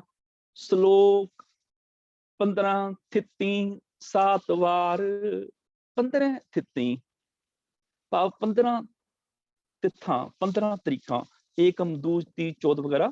ਇਹ ਜਿਹੜੀਆਂ 15 ਥਿੱਤਾਂ ਨੇ, ਏਕਮ ਦੂਜ ਤੀਜ ਚੌਥ ਪੰਚਮੀ ਛਠ छठवीं, सतवीं, अष्टवीं, नववीं, दसवीं, एकादशी, द्वादशी, चौदशी, चौदस ते अगों मसिया ते 15 दिन बाद पुन्निया। 7 वार मैंने ऐत, सोम, मंगल, बुध, वीर, शुक्र, शनि, ये 7 वार। 15 थित्तां ने ते 7 वार ने, कह कबीर उर्वार ना पार। ਹੁਣ ਲੋਕ ਜਿਹੜੇ ਇਹਨਾਂ ਥਿੱਤਾਂ ਦੇ ਚੱਕਰਾਂ 'ਚ ਪਏ ਹੋਏ ਨੇ, ਵਹਿਮਾਂ 'ਚ ਪਏ ਨੇ ਵੀ ਆਹ ਥਿੱਤ, ਆਹ ਤਰੀਕ ਬੜੀ ਸ਼ੁਭ ਹੈ, ਆਹ ਜਿਹੜੀ ਤਰੀਕ ਹੈ ਬੜੀ ਮਾੜੀ ਹੈ, ਬੜੀ ਅਸ਼ੁਭ ਹੈ। ਆਹ ਜਿਹੜਾ ਵਾਰ ਹੈ ਨਾ, ਇਹ ਬੁੱਧ ਕੰਮ ਸੁੱਧ ਹੈ, ਬੁੱਧ ਦਾ ਬੜਾ ਚੰਗਾ ਵਾਰ ਹੈ। ਪਰ ਜਿਹੜਾ ਵੀਰਵਾਰ ਹੈ ਨਾ, ਵੀਰਵਾਰ ਕਿਸੇ ਕੰਮ ਦਾ ਵਾਰ ਨਹੀਂ ਹੈ, ਅਸ਼ੁਭ ਹੈ, ਮਾੜਾ ਹੈ। ਸ਼ਨੀਵਾਰ ਤੇ ਬਹੁਤ ਭੈੜਾ ਹੈ, ਸ਼ਨੀਵਾਰ ਚੰਗਾ ਨਹੀਂ ਹੈ, ਸ਼ਨੀਵਾਰ ਵਾਰ ਚੰਗਾ ਨਹੀਂ ਹੈ। ਉਹ ਕਿਸੇ ਨੇ ਵਾਸ਼ਿੰਗ ਮਸ਼ੀਨ ਖਰੀਦੀ ਤੇ ਘਰ ਲੈ ਵੀ ਭਾਈ ਸਾਹਿਬ ਜੀ ਇਹ ਘਰ ਰੱਖ ਲਓ ਵਾਸ਼ਿੰਗ ਮਸ਼ੀਨ। ਪੁੱਛ ਲਿਆ ਵੀ ਆਪਣੇ ਨਹੀਂ ਤੁਸੀਂ ਲੈ ਕੇ ਆਏ ਹੋ ਵਾਸ਼ਿੰਗ ਮਸ਼ੀਨ, ਸਾਡੇ ਘਰ ਰੱਖ ਲਓ, ਸਮਝਿਆ ਨਹੀਂ। ਉਹ ਆਖਦੇ ਨਹੀਂ, ਅਸੀਂ ਗਲਤੀ ਨਾਲ ਭੁਲੇਖੇ ਨਾਲ ਖਰੀਦ ਲਿਆਂਦੇ, ਜੇ ਸ਼ਨੀਵਾਰ ਹੈ ਸ਼ਨੀਵਾਰ ਲਵੋ, ਅਸੀਂ ਆਪਣੇ ਘਰ ਨਹੀਂ ਵਾੜਨਾ, ਉਹ ਚੰਗਾ ਨਹੀਂ ਹੁੰਦਾ। ਅੱਛਾ ਜੀ, ਸਾਡੇ ਘਰ ਵਾੜ ਦਿਓ, ਚੰਗਾ ਵੈ, ਸਾਡੇ ਘਰ ਕਲੇਸ਼ ਪਾ ਜੇ ਕੋਈ ਗੱਲ ਨਹੀਂ, ਤੁਹਾਡੇ ਨਹੀਂ ਪੈਣਾ ਚਾਹੀਦਾ। ਤੇ ਜੇ ਤੁਹਾਡੇ ਘਰ ਸ਼ਨੀਵਾਰ ਨੂੰ ਪੁੱਤਰ ਹੋ ਜਾਵੇ, ਤੁਸੀਂ ਘਰ ਨਹੀਂ ਲੈ ਕੇ ਜਾਓਗੇ, ਫਿਰ ਗੁਆਂਢੀਆਂ ਦੇ ਘਰ ਛੱਡ ਦੋਗੇ। ਇਸ ਤਰ੍ਹਾਂ ਦੀਆਂ ਭੁਲੇਖੇ ਪਏ ਹੋਏ ਨੇ। ਸ਼ਨੀਵਾਰ ਨੂੰ ਲੋਹਾ ਨਹੀਂ ਲੈ ਕੇ ਆਣਾ, ਜਾਂ ਮੰਗਲਵਾਰ ਨੂੰ ਪੀਲੀ ਚੀਜ਼ ਹੱਥੋਂ ਬਾਹਰ ਕੱਢਣੀ ਹੈ, ਦਾਨ ਕਰਨੀ ਹੈ। ਮੰਗਲਵਾਰ ਨੂੰ ਗੁਰਦੁਆਰਿਆਂ ਦੇ ਵਿੱਚ ਪੀਲੀਆਂ ਦਾਲਾਂ ਆਈਆਂ ਹੁੰਦੀਆਂ ਨੇ, ਜਾਂ ਪੀਲੇ ਜਿਹੜੇ ਲੱਡੂ ਉਹ ਆਏ ਹੁੰਦੇ ਨੇ, ਬੜੀਆਂ ਚੀਜ਼ਾਂ ਇਸ ਤਰ੍ਹਾਂ, ਪੀਲੇ ਕੱਪੜੇ ਆਏ ਹੁੰਦੇ ਨੇ, ਇਸ ਤਰ੍ਹਾਂ ਦੀਆਂ ਬਹੁਤ ਸਾਰੀਆਂ ਚੀਜ਼ਾਂ ਉਹ ਆਈਆਂ ਹੁੰਦੀਆਂ ਨੇ। ਹੁਣ ਕੀ ਹੈ, ਕੁਝ ਦਿਨ ਚੰਗੇ ਮੰਨੇ ਗਏ, ਕੁਝ ਦਿਨ ਬੁਰੇ ਮੰਨੇ ਗਏ। ਭਗਤ ਕਬੀਰ ਜੀ ਆਖਦੇ ਨੇ ਕਿ ਲੋਕ ਇਹਨਾਂ ਭਰਮਾਂ 'ਚ ਪਏ ਹੋਏ ਨੇ ਵੀ ਆਹ ਦਿਨ ਚੰਗਾ ਹੈ, ਆਹ ਮਾੜਾ ਹੈ, ਆਹ ਵਾਰ ਚੰਗਾ ਹੈ, ਆਹ ਮਾੜਾ ਹੈ। ਜਦੋਂ ਅਸੀਂ ਕਿਸੇ ਦਿਨ ਨੂੰ, ਕਿਸੇ ਤਰੀਕ ਨੂੰ ਮਾੜਾ ਕਹਿੰਦੇ ਹਾਂ, ਅਸੀਂ ਸਿੱਧਾ ਰੱਬ ਦਾ ਕਸੂਰ ਕੱਢਦੇ ਹਾਂ। ਕਿਵੇਂ? ਮੰਨ ਲਓ ਦੀਵਾਰ ਬਿੰਗੀ ਹੋਵੇ ਤੇ ਕਿਸੇ ਨੇ ਇਹ ਥੋੜੇ ਕਹਿਣਾ ਵੀ ਦੀਵਾਰ ਦਾ ਕਸੂਰ ਹੈ, ਉਹ ਬਿੰਗੀ ਹੋ ਗਈ। ਲੋਕ ਮਿਸਤਰੀ ਦਾ ਕਸੂਰ ਕੱਢਦੇ ਨੇ ਵੀ ਮਿਸਤਰੀ ਨੇ ਦੀਵਾਰ ਬਿੰਗੀ ਬਣਾਈ ਹੈ। ਜਦੋਂ ਅਸੀਂ ਕਹਿੰਦੇ ਹਾਂ ਵੀ ਫਲਾਣਾ ਦਿਨ ਮਾੜਾ ਹੈ, ਅਸੀਂ ਰੱਬ ਦਾ ਕਸੂਰ ਕੱਢ ਦਿੰਦੇ ਹਾਂ, ਕਿਉਂਕਿ ਦਿਨ ਰਾਤ ਤੇ ਰੱਬ ਨੇ ਬਣਾਏ ਨੇ। ਸਾਰੇ ਦਿਨ ਉਹਨੇ ਬਣਾਏ ਨੇ, ਤਰੀਕਾਂ ਜਿਹੜੇ ਦਿਨ ਰਾਤ ਨੇ ਸੂਰਜ ਦੇ ਸਦਕਾ ਉਹਦੇ ਕਰਕੇ ਬਣੇ ਨੇ। ਜੇ ਰੱਬ ਨੇ ਦਿਨ ਬਣਾਏ ਨੇ ਤੇ ਜੇ ਦਿਨ ਕੋਈ ਮਾੜਾ ਹੈ, ਇਹਦਾ ਮਤਲਬ ਰੱਬ ਨੇ ਮਾੜਾ ਬਣਾਇਆ ਦਿਨ, ਕਸੂਰ ਰੱਬ ਚੋਂ ਕੱਢ ਰਹੇ ਆ। ਗੁਰੂ ਜੀ ਨੇ ਇਹਨਾਂ ਭੁਲੇਖਾਂ ਚੋਂ ਬਾਹਰ ਕੱਢਿਆ। ਕੋਈ ਦਿਨ ਚੰਗਾ ਨਹੀਂ, ਕੋਈ ਦਿਨ ਮਾੜਾ ਨਹੀਂ, ਇਹ ਵਰਤੋਂ ਤੇ ਨਿਰਭਰ ਹੈ। ਜਿਹੋ ਜਿਹੀ ਤੁਸੀਂ ਦੀ ਵਰਤੋਂ ਕਰਦੇ ਹੋ, ਉਹੋ ਜਿਹਾ ਤੁਹਾਡਾ ਦਿਨ ਬਣ ਜਾਂਦਾ ਹੈ। ਇਹ ਤੁਹਾਡੀ ਵਰਤੋਂ ਤੇ ਨਿਰਭਰ ਹੈ। ਨਾਨਕ ਸੋਈ ਦਿਨ ਸੁਹਾਵੜਾ, ਜਿਤ ਪ੍ਰਭ ਆਵੇ ਚਿਤ। ਅੱਜ ਹਾਦਸਾ ਹੋਇਆ ਹੋਵੇ ਬਹੁਤ ਵੱਡਾ, ਹਜ਼ਾਰਾਂ ਲੋਕ ਮਰੇ ਹੋਣ, ਪਰ ਗੁਰੂ ਕਾ ਸਿੱਖ ਬਾਣੀ ਪੜ੍ਹ ਰਿਹਾ ਹੋਵੇ, ਹਸਪੀਟਲ 'ਚ ਮਰੀਜ਼ਾਂ ਦੀ ਸੇਵਾ ਕਰ ਰਿਹਾ ਹੋਵੇ, ਜਾਂ ਉਹ ਕਿਸੇ ਦਾ ਭਲਾ ਕਰ ਰਿਹਾ ਹੋਵੇ, ਉਹਦਾ ਦਿਨ ਤੇ ਚੰਗਾ ਹੈ ਨਾ। ਉਹ ਆਪਣਾ ਦਿਨ ਚੰਗਾ ਬਣਾ ਰਿਹਾ, ਸਫਲ ਕਰ ਰਿਹਾ। ਤੇ ਅੱਜ ਕਿਸੇ ਗੁਰੂ ਸਾਹਿਬ ਪਾਤਸ਼ਾਹ ਦਾ ਪੁਰਬ ਹੋਵੇ ਤੇ ਕੋਈ ਬੰਦਾ ਸ਼ਰਾਬ ਦੀ ਬੋਤਲ ਖੋਲੀ ਬੈਠਾ ਹੋਵੇ, ਉਹਦਾ ਦਿਨ ਤੇ ਮਾੜਾ ਹੈ ਨਾ। ਵਰਤੋਂ ਤੇ ਨਿਰਭਰ ਹੈ। ਬਹੁਤ ਸਾਰੀਆਂ ਚੀਜ਼ਾਂ ਵਰਤੋਂ ਤੇ ਨਿਰਭਰ ਹੁੰਦੀਆਂ ਨੇ। ਜਿਵੇਂ ਸਮਾਂ, ਕੋਈ ਸਮਾਂ ਚੰਗਾ ਨਹੀਂ, ਕੋਈ ਮਾੜਾ ਨਹੀਂ ਵੀ ਆਹ ਸਮਾਂ ਬੜਾ ਪਵਿੱਤਰ ਹੈ, ਆਹ ਸਮਾਂ ਖਰਾਬ ਆ ਗਿਆ, ਵੀ ਇਸ ਸਮੇਂ ਬਾਣੀ ਪੜਾਂਗੇ ਜ਼ਿਆਦਾ ਫਲ ਮਿਲੇਗਾ, ਇਸ ਸਮੇਂ ਬਾਣੀ ਪੜਾਂਗੇ ਘੱਟ ਫਲ ਮਿਲੇਗਾ। ਸਮਾਂ ਆਪਣੇ ਆਪ 'ਚ ਚੰਗਾ ਮਾੜਾ ਨਹੀਂ, ਦੀ ਵਰਤੋਂ ਜਿਵੇਂ ਕਰਾਂਗੇ ਉਦਾਂ ਦਾ ਫਲ ਮਿਲੇਗਾ। ਏਦਾਂ ਹੀ ਮਾਇਆ ਚੰਗੀ ਮਾੜੀ ਨਹੀਂ, ਇਹਦੀ ਵਰਤੋਂ ਤੇ ਨਿਰਭਰ ਹੈ। ਦਿਨ ਮੁਹੂਰਤ ਚੰਗੇ ਮਾੜੇ ਨਹੀਂ, ਵਰਤੋਂ ਤੇ ਨਿਰਭਰ ਹੈ। ਨਾਨਕ ਸੋਈ ਦਿਨ ਸੁਹਾਵੜਾ, ਜਿਤ ਪ੍ਰਭ ਆਵੇ ਚਿਤ। ਜਿਤ ਦਿਨ ਵਿਸਰੇ ਪਾਰ ਬ੍ਰਹਮ, ਫਿਟ ਭਲੇਰੀ ਰੁੱਤ। ਜਦੋਂ ਰੱਬ ਭੁੱਲ ਜਾਏ, ਫਿਰ ਜ਼ਿੰਦਗੀ ਦੀ ਰੁੱਤ ਹੀ ਫਟਕਾਰਯੋਗ ਹੋ ਜਾਂਦੀ। ਇਸ ਕਰਕੇ ਭਗਤ ਕਬੀਰ ਜੀ ਦੇ ਅੱਜ ਦੇ ਵਚਨ ਕਿ ਲੋਕ 15 ਥਿੱਤਾਂ ਤੇ 7 ਵਾਰਾਂ ਦੇ ਚੱਕਰਾਂ 'ਚ ਪਏ ਹੋਏ ਨੇ। ਕਹਿ ਕਬੀਰ ਉਰਵਾਰ ਨਾ ਪਾਰ। ਉਹ ਲੋਕ ਜਿਹੜੇ ਨੇ ਇਹਨਾਂ ਵਹਿਮਾਂ ਭਰਮਾਂ 'ਚ ਫਸ ਕੇ ਨਾ ਇੱਧਰ ਜੋਗੇ ਰਹੇ, ਨਾ ਅੱਗੇ ਜੋਗੇ ਰਹੇ। ਨਾ ਤੇ ਉਹ ਦੁਨਿਆਵੀ ਜ਼ਿੰਦਗੀ ਚੰਗੀ ਤਰ੍ਹਾਂ ਜੀ ਸਕੇ, ਨਾ ਧਰਮ ਦੀ ਦੁਨੀਆ ਦੇ ਵਿੱਚ ਪ੍ਰਵਾਨ ਚੜ ਸਕੇ। ਨਾ ਉਰਲੇ ਪਾਸੇ ਦੇ ਰਹੇ, ਨਾ ਪਰਲੇ ਪਾਸੇ ਦੇ ਰਹੇ। ਉਹ ਭਰਮ 'ਚ ਡੁੱਬੇ ਰਹਿੰਦੇ ਨੇ, ਜ਼ਿੰਦਗੀ ਉੱਚੀ ਚੁੱਕ ਹੀ ਨਹੀਂ ਪਾਉਂਦੇ। ਦੂਜਾ ਇਹਦਾ ਅਰਥ ਕਿ ਜਿਹੜਾ ਇਹਨਾਂ ਭਰਮਾਂ ਨੂੰ ਛੱਡਦਾ ਹੈ ਤੇ ਉਸ ਪ੍ਰਭੂ ਨਾਲ ਜੁੜ ਜਾਂਦਾ ਹੈ, ਜਿਹੜਾ ਉਰਵਾਰ ਤੇ ਪਾਰ ਨਹੀਂ, ਜਿਸ ਦਾ ਪਾਰਲਾ ਬੰਨਾ ਨਜ਼ਰ ਨਹੀਂ ਆਉਂਦਾ, ਜਿਸ ਦਾ ਉਰਲਾ ਬੰਨਾ ਨਜ਼ਰ ਨਹੀਂ ਆਉਂਦਾ, ਜਿਹੜਾ ਅਪਾਰ ਹੈ ਪ੍ਰਭੂ। ਅਜੀਬ ਉਸ ਪ੍ਰਭੂ ਦੇ ਨਾਲ ਸਾਂਝ ਪਾ। ਇਹਨਾਂ 15 ਥਿੱਤਾਂ ਦੇ ਵਿੱਚ, ਇਹਨਾਂ 7 ਵਾਰਾਂ ਦੇ ਵਿੱਚ ਤੇਰੇ ਸਾਰੇ ਥਿੱਤ ਹੀ ਸਫਲ ਹੋ ਜਾਣਗੇ, ਤੇਰੇ ਸਾਰੇ ਵਾਰ ਹੀ ਸ਼ੁਭ ਹੋ ਜਾਣਗੇ, ਜੇਕਰ ਤੂੰ ਅਪਾਰ ਪ੍ਰਭੂ ਦੇ ਨਾਲ ਸਾਂਝ ਪਾ ਲਵੇਂ ਤੇ ਤੇਰੀ ਪੂਰੀ ਜ਼ਿੰਦਗੀ ਸਫਲ ਹੋ ਜਾਏਗੀ। ਸਾਧਿਕ ਸਿੱਧ ਲਖੈ ਜੋ ਪਿਓ। ਹੁਣ ਕੁਝ ਲੋਕ ਜਿਹੜੇ ਨੇ ਉਹ ਵਹਿਮਾਂ ਭਰਮਾਂ ਚ ਪਏ ਰਹਿੰਦੇ ਨੇ। ਅਨੇਕਾਂ ਲੋਕ ਐਸੇ ਨੇ ਜਿਹੜੇ ਵਹਿਮਾਂ ਭਰਮਾਂ ਚ ਪਏ ਰਹਿੰਦੇ ਨੇ। ਸਾਧਿਕ ਜਿਹੜੇ ਸਾਧਨਾ ਕਰ ਰਹੇ ਨੇ, ਸਿੱਧ ਜਿਹੜੇ ਸਾਧਨਾ ਕਰਕੇ ਪੁੱਗ ਚੁੱਕੇ ਨੇ, ਜਿਹੜੇ ਸਾਧਨਾ ਕਰਕੇ ਸਫਲ ਹੋ ਚੁੱਕੇ ਨੇ, ਉਹ ਲੋਕ। ਲਖੈ ਜੋ ਭਿਓ, ਲਖੈ ਮੈਨੇ ਬੁੱਝ ਲਵੇ, ਸਮਝ ਲਵੇ। ਜੋ ਜੇਕਰ ਭਿਓ ਭੇਤ, ਜਿਹੜਾ ਵੀ ਮਨੁੱਖ ਪ੍ਰਭੂ ਦਾ ਭੇਤ ਪਾ ਲਵੇ, ਚਾਹੇ ਤੇ ਉਹ ਧਰਮ ਦੀ ਦੁਨੀਆ ਚ ਅਜੇ ਪ੍ਰਵੇਸ਼ ਉਹਨੇ ਕੀਤਾ, ਭਾਵੇਂ ਉਹ ਕਹਿੰਦਾ ਮੈਂ ਧਰਮ ਦੀ ਦੁਨੀਆ ਦਾ ਧੁਰੰਤਰ ਬਣ ਗਿਆ, ਮੈਂ ਪੂਰਾ ਸਫਲ ਹੋ ਚੁੱਕਿਆ। ਕੋਈ ਵੀ ਮਨੁੱਖ ਹੋਵੇ, ਚਾਹੇ ਸਾਧਿਕ ਹੋਵੇ, ਚਾਹੇ ਸਿੱਧ ਹੋਵੇ, ਚਾਹੇ ਜੇ ਧਰਮ ਦੀ ਦੁਨੀਆ ਦੀ ਸਾਧਨਾ ਸ਼ੁਰੂ ਕੀਤੀ ਹੋਵੇ, ਚਾਹੇ ਉਹ ਧਰਮ ਦੀ ਦੁਨੀਆ ਚ ਪੁੱਗਿਆ ਹੋਵੇ, ਵੀ ਮੈਨੂੰ ਇਹਨੇ ਗ੍ਰੰਥਾਂ ਦੇ ਪਾਠ ਯਾਦ ਹੋ ਗਏ, ਇਹਨੇ ਗ੍ਰੰਥਾਂ ਦੇ ਅਰਥ ਯਾਦ ਹੋ ਗਏ, ਜੇ ਕੋਈ ਵੀ ਮਨੁੱਖ ਇਸ ਭੇਤ ਨੂੰ ਸਮਝ ਲਵੇ, ਭੇਤ ਮੈਨੇ ਅਸਲੀਅਤ, ਜੇ ਅਸਲੀਅਤ ਨੂੰ ਸਮਝ ਲਵੇ, ਜੇ ਇਸ ਗੱਲ ਨੂੰ ਬੁੱਝ ਲਵੇ, ਕਿਹੜੀ ਗੱਲ ਨੂੰ ਬੁੱਝਣਾ? ਸਾਧਿਕ ਸਿੱਧ ਲਖੈ ਜੋ ਭਿਓ। ਜੇਕਰ ਕੋਈ ਧਰਮੀ ਪੁਰਸ਼ ਸਾਧਨਾ ਕਰਨ ਵਾਲਾ, ਸਾਧਨਾ ਚ ਪੁੰਗ ਚੁੱਕਿਆ, ਜੇ ਇਸ ਅਸਲੀਅਤ ਨੂੰ ਬੁੱਝ ਲਵੇ, ਇਸ ਭੇਤ ਨੂੰ ਜਾਣ ਲਵੇ, ਤੇ ਕਿਸ ਭੇਤ ਨੂੰ? ਆਪੇ ਕਰਤਾ ਆਪੇ ਦਿਓ, ਕਿ ਪ੍ਰਭੂ ਆਪ ਹੀ ਸਾਰੇ ਸੰਸਾਰ ਨੂੰ ਰਚਣ ਵਾਲਾ ਹੈ, ਸਾਰੇ ਸੰਸਾਰ ਨੂੰ ਬਣਾਉਣ ਵਾਲਾ ਆਪ ਹੈ। ਕਰਤਾ ਮੈਨੇ ਕਰਤਾਰ, ਰਚਣ ਵਾਲਾ। ਦਿਓ ਮੈਨੇ ਪ੍ਰਕਾਸ਼, ਉਹ ਆਪ ਹੀ ਪ੍ਰਕਾਸ਼ ਰੂਪ ਹੈ, ਸਾਰੇ ਪਾਸੇ ਉਹ ਆਪ ਹੀ ਫੈਲਿਆ ਹੋਇਆ ਹੈ। ਪ੍ਰਭੂ ਹੀ ਬਣਾਉਣ ਵਾਲਾ ਹੈ ਤੇ ਪ੍ਰਭੂ ਹੀ ਫੈਲਿਆ ਹੋਇਆ ਹੈ। ਪ੍ਰਭੂ ਹੀ ਕ੍ਰਿਤ ਨੂੰ ਬਣਾਉਣ ਵਾਲਾ ਹੈ ਤੇ ਹਰ ਕ੍ਰਿਤ ਦੇ ਵਿੱਚ ਪ੍ਰਕਾਸ਼ ਰੂਪ ਹੋ ਕੇ ਉਹੀ ਫੈਲਿਆ ਹੋਇਆ ਹੈ। ਜੋਤ ਰੂਪ ਹੋ ਕੇ ਹਰ ਜੀਵ ਪਸ਼ੂ ਪੰਛੀ ਦੇ ਵਿੱਚੋਂ ਉਹੀ ਜਿਉਂਦਾ ਹੈ। ਜਿਹੜਾ ਵੀ ਥਿੱਤਾਂ ਵਾਰਾਂ ਦੇ ਭਰਮਾਂ ਚੋਂ ਨਿਕਲ ਕੇ ਇਸ ਅਸਲੀਅਤ ਨੂੰ ਸਮਝ ਲਏਗਾ ਕਿ ਪ੍ਰਭੂ ਆਪ ਹੀ ਫੈਲਿਆ ਹੋਇਆ ਹੈ, ਆਪ ਹੀ ਉਹਦਾ ਪਸਾਰਾ ਹੈ, ਉਹੀ ਕਰਤਾ ਹੈ ਤੇ ਉਹੀ ਸਾਰਿਆਂ ਚ ਸਮਾਇਆ ਹੋਇਆ ਹੈ, ਉਹ ਫਿਰ ਇੱਕ ਪ੍ਰਭੂ ਦੇ ਨਾਲ ਜੁੜ ਜਾਏਗਾ। ਉਹਦੀ ਸਾਂਝ ਇੱਕ ਪ੍ਰਭੂ ਦੇ ਨਾਲ ਬਣ ਜਾਏਗੀ। ਇੱਥੋਂ ਫਿਰ ਭਗਤ ਕਬੀਰ ਜੀ ਹੁਣ ਆਪਣੇ ਅਗਲੀ ਵਿਚਾਰ ਆਰੰਭ ਕਰ ਰਹੇ ਨੇ।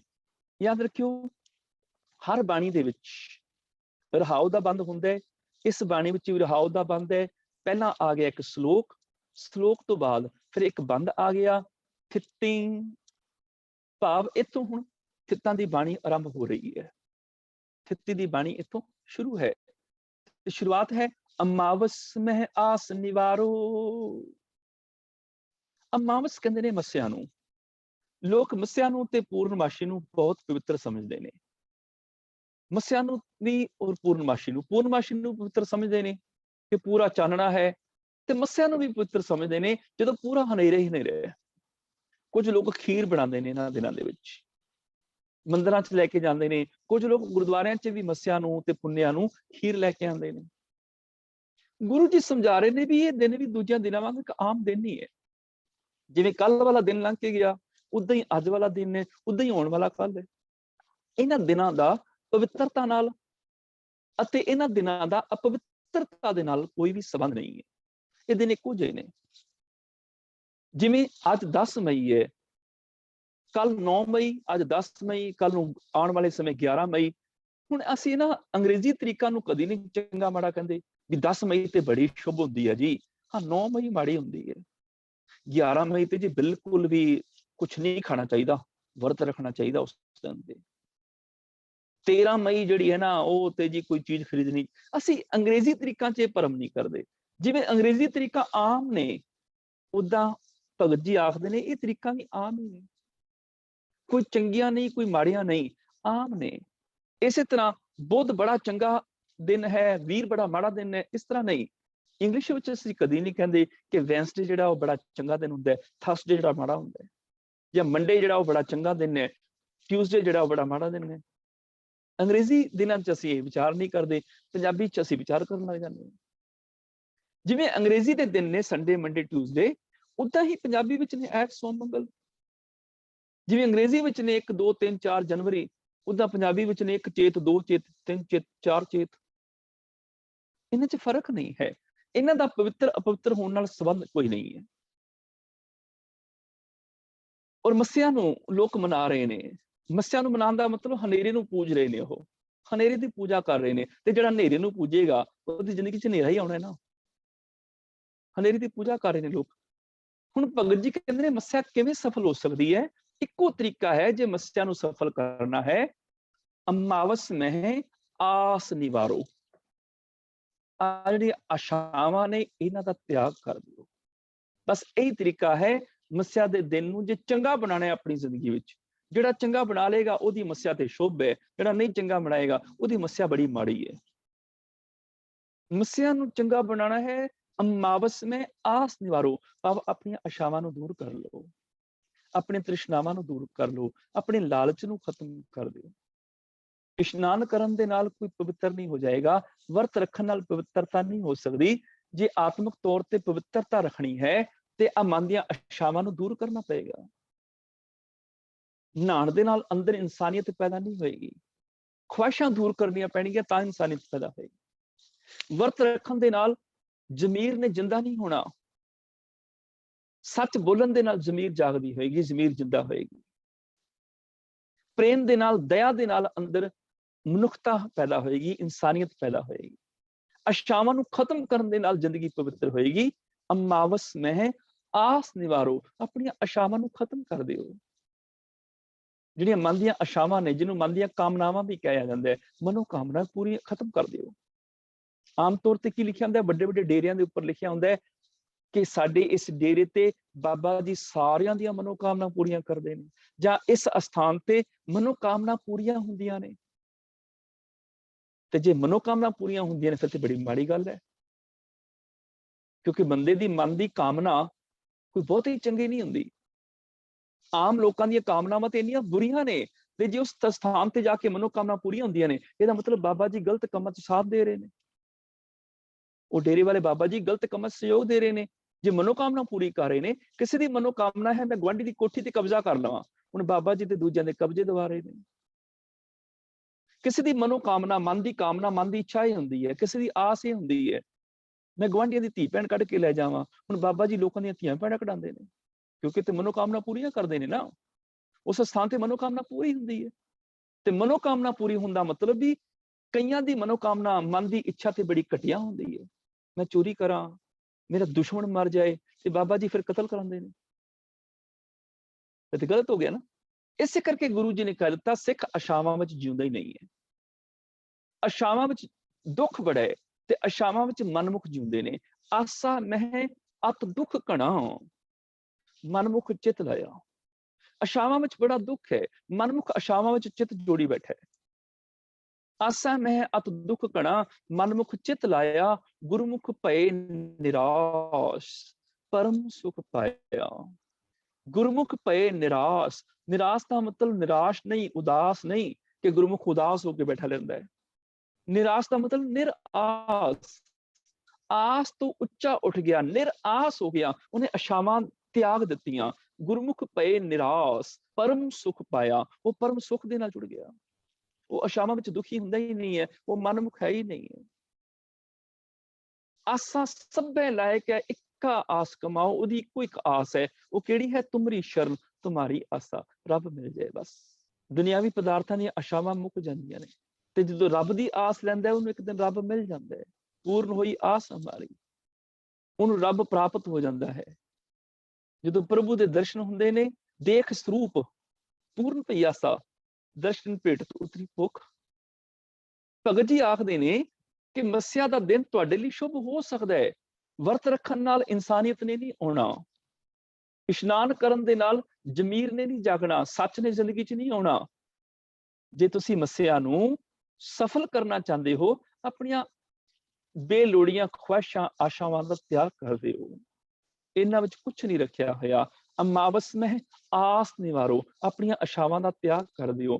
ਹਾਂ, ਲੋੜਾਂ ਪੂਰੀਆਂ ਕਰਨ ਵਾਸਤੇ ਦਸਾਂ ਨੋਆਂ ਦੀ ਕਿਰਤ ਕੀਤੀ ਜਾ ਸਕਦੀ ਹੈ। ਥੋੜੀ ਬਹੁਤੀ ਮਿਹਨਤ ਕਰਕੇ ਕੋਈ ਵੀ ਲੋੜਾਂ ਪੂਰੀਆਂ ਕਰ ਸਕਦਾ ਹੈ, ਕੋਈ ਵੀ ਕਰ ਸਕਦਾ ਹੈ।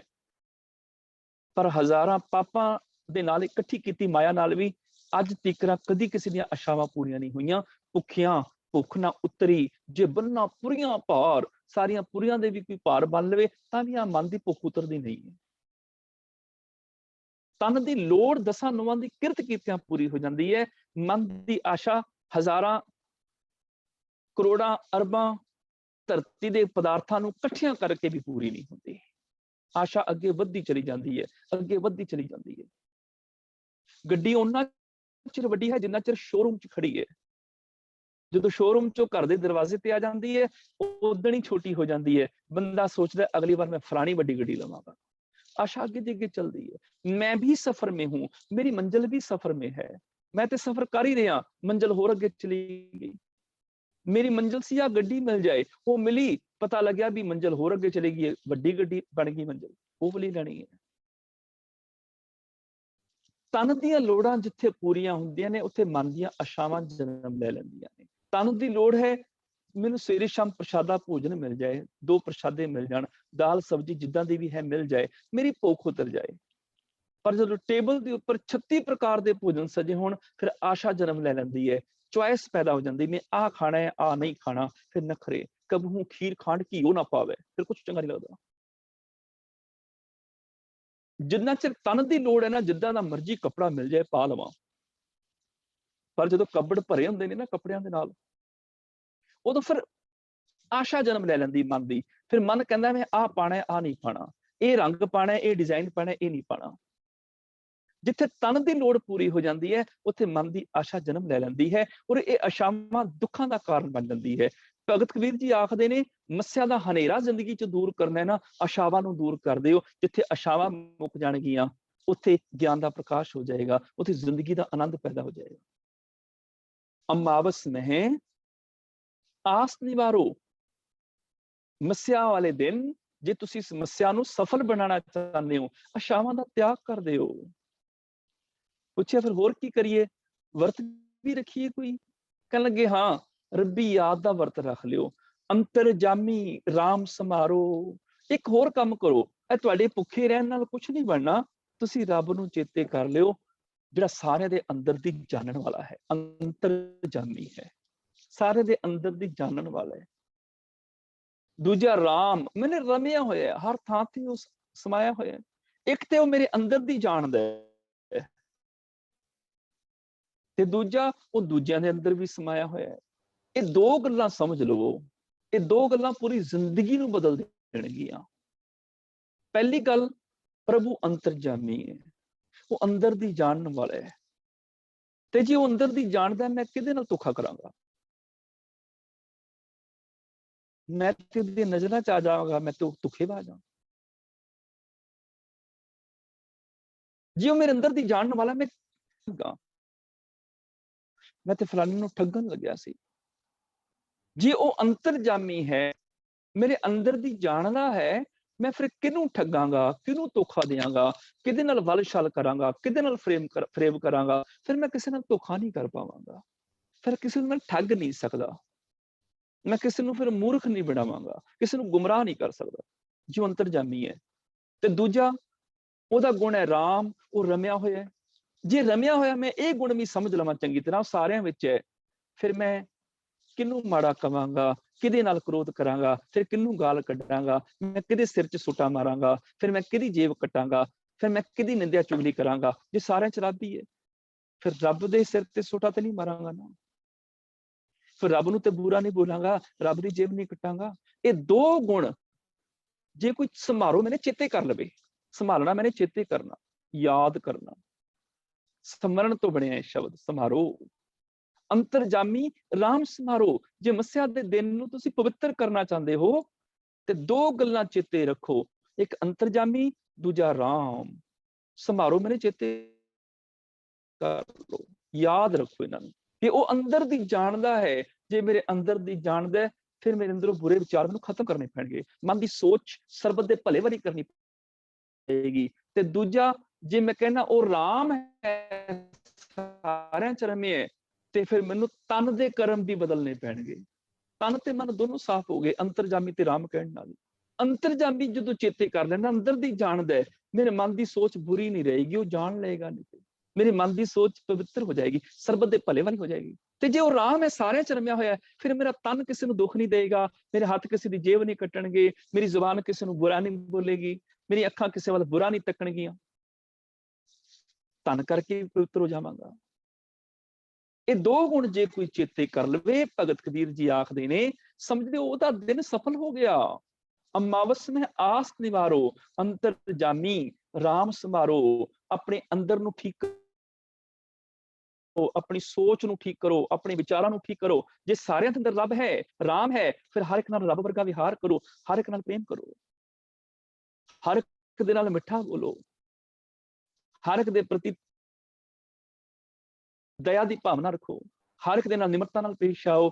ਇਹ ਹੌਲੀ ਹੌਲੀ ਹੋਏਗਾ। ਜੇ ਕੋਈ ਸ਼ੁਰੂ ਕਰ ਦੇਵੇ ਇਸ ਤਰ੍ਹਾਂ ਕਰਨਾ, ਜੇ ਕੋਈ ਇਸ ਤਰ੍ਹਾਂ ਕਰਨਾ ਸ਼ੁਰੂ ਕਰ ਦੇਵੇ, ਯਾਦ ਰੱਖਿਓ ਆਦਤ ਬੀਜ ਦੀ ਤਰ੍ਹਾਂ ਹੁੰਦੀ ਹੈ। ਅੱਜ ਬੀਜ ਬੀਜਿਆ, ਅੱਜ ਹੀ ਫਲ ਨਹੀਂ ਮਿਲ ਜਾਣਾ। ਬੀਜ ਬੀਜਾਂਗਾ, ਹੌਲੀ ਹੌਲੀ ਬੂਟਾ ਪੁੰਗਰੇਗਾ, ਹੌਲੀ ਹੌਲੀ ਵੱਡਾ ਹੋਏਗਾ, ਪੱਤੇ ਲੱਗਣਗੇ, ਫੁੱਲ ਲੱਗਣਗੇ, ਫਲ ਲੱਗ ਜਾਣਗੇ। ਤੇ ਇਹ ਵੀ ਯਾਦ ਰੱਖਿਓ ਕਿ ਇਹ ਨਾ ਸੋਚੋ ਬੀਜ ਪਾ ਦਿੱਤਾ ਤੇ ਹੁਣ ਜੋ ਮਰਜ਼ੀ ਕੁਛ ਨਹੀਂ ਹੋਏਗਾ।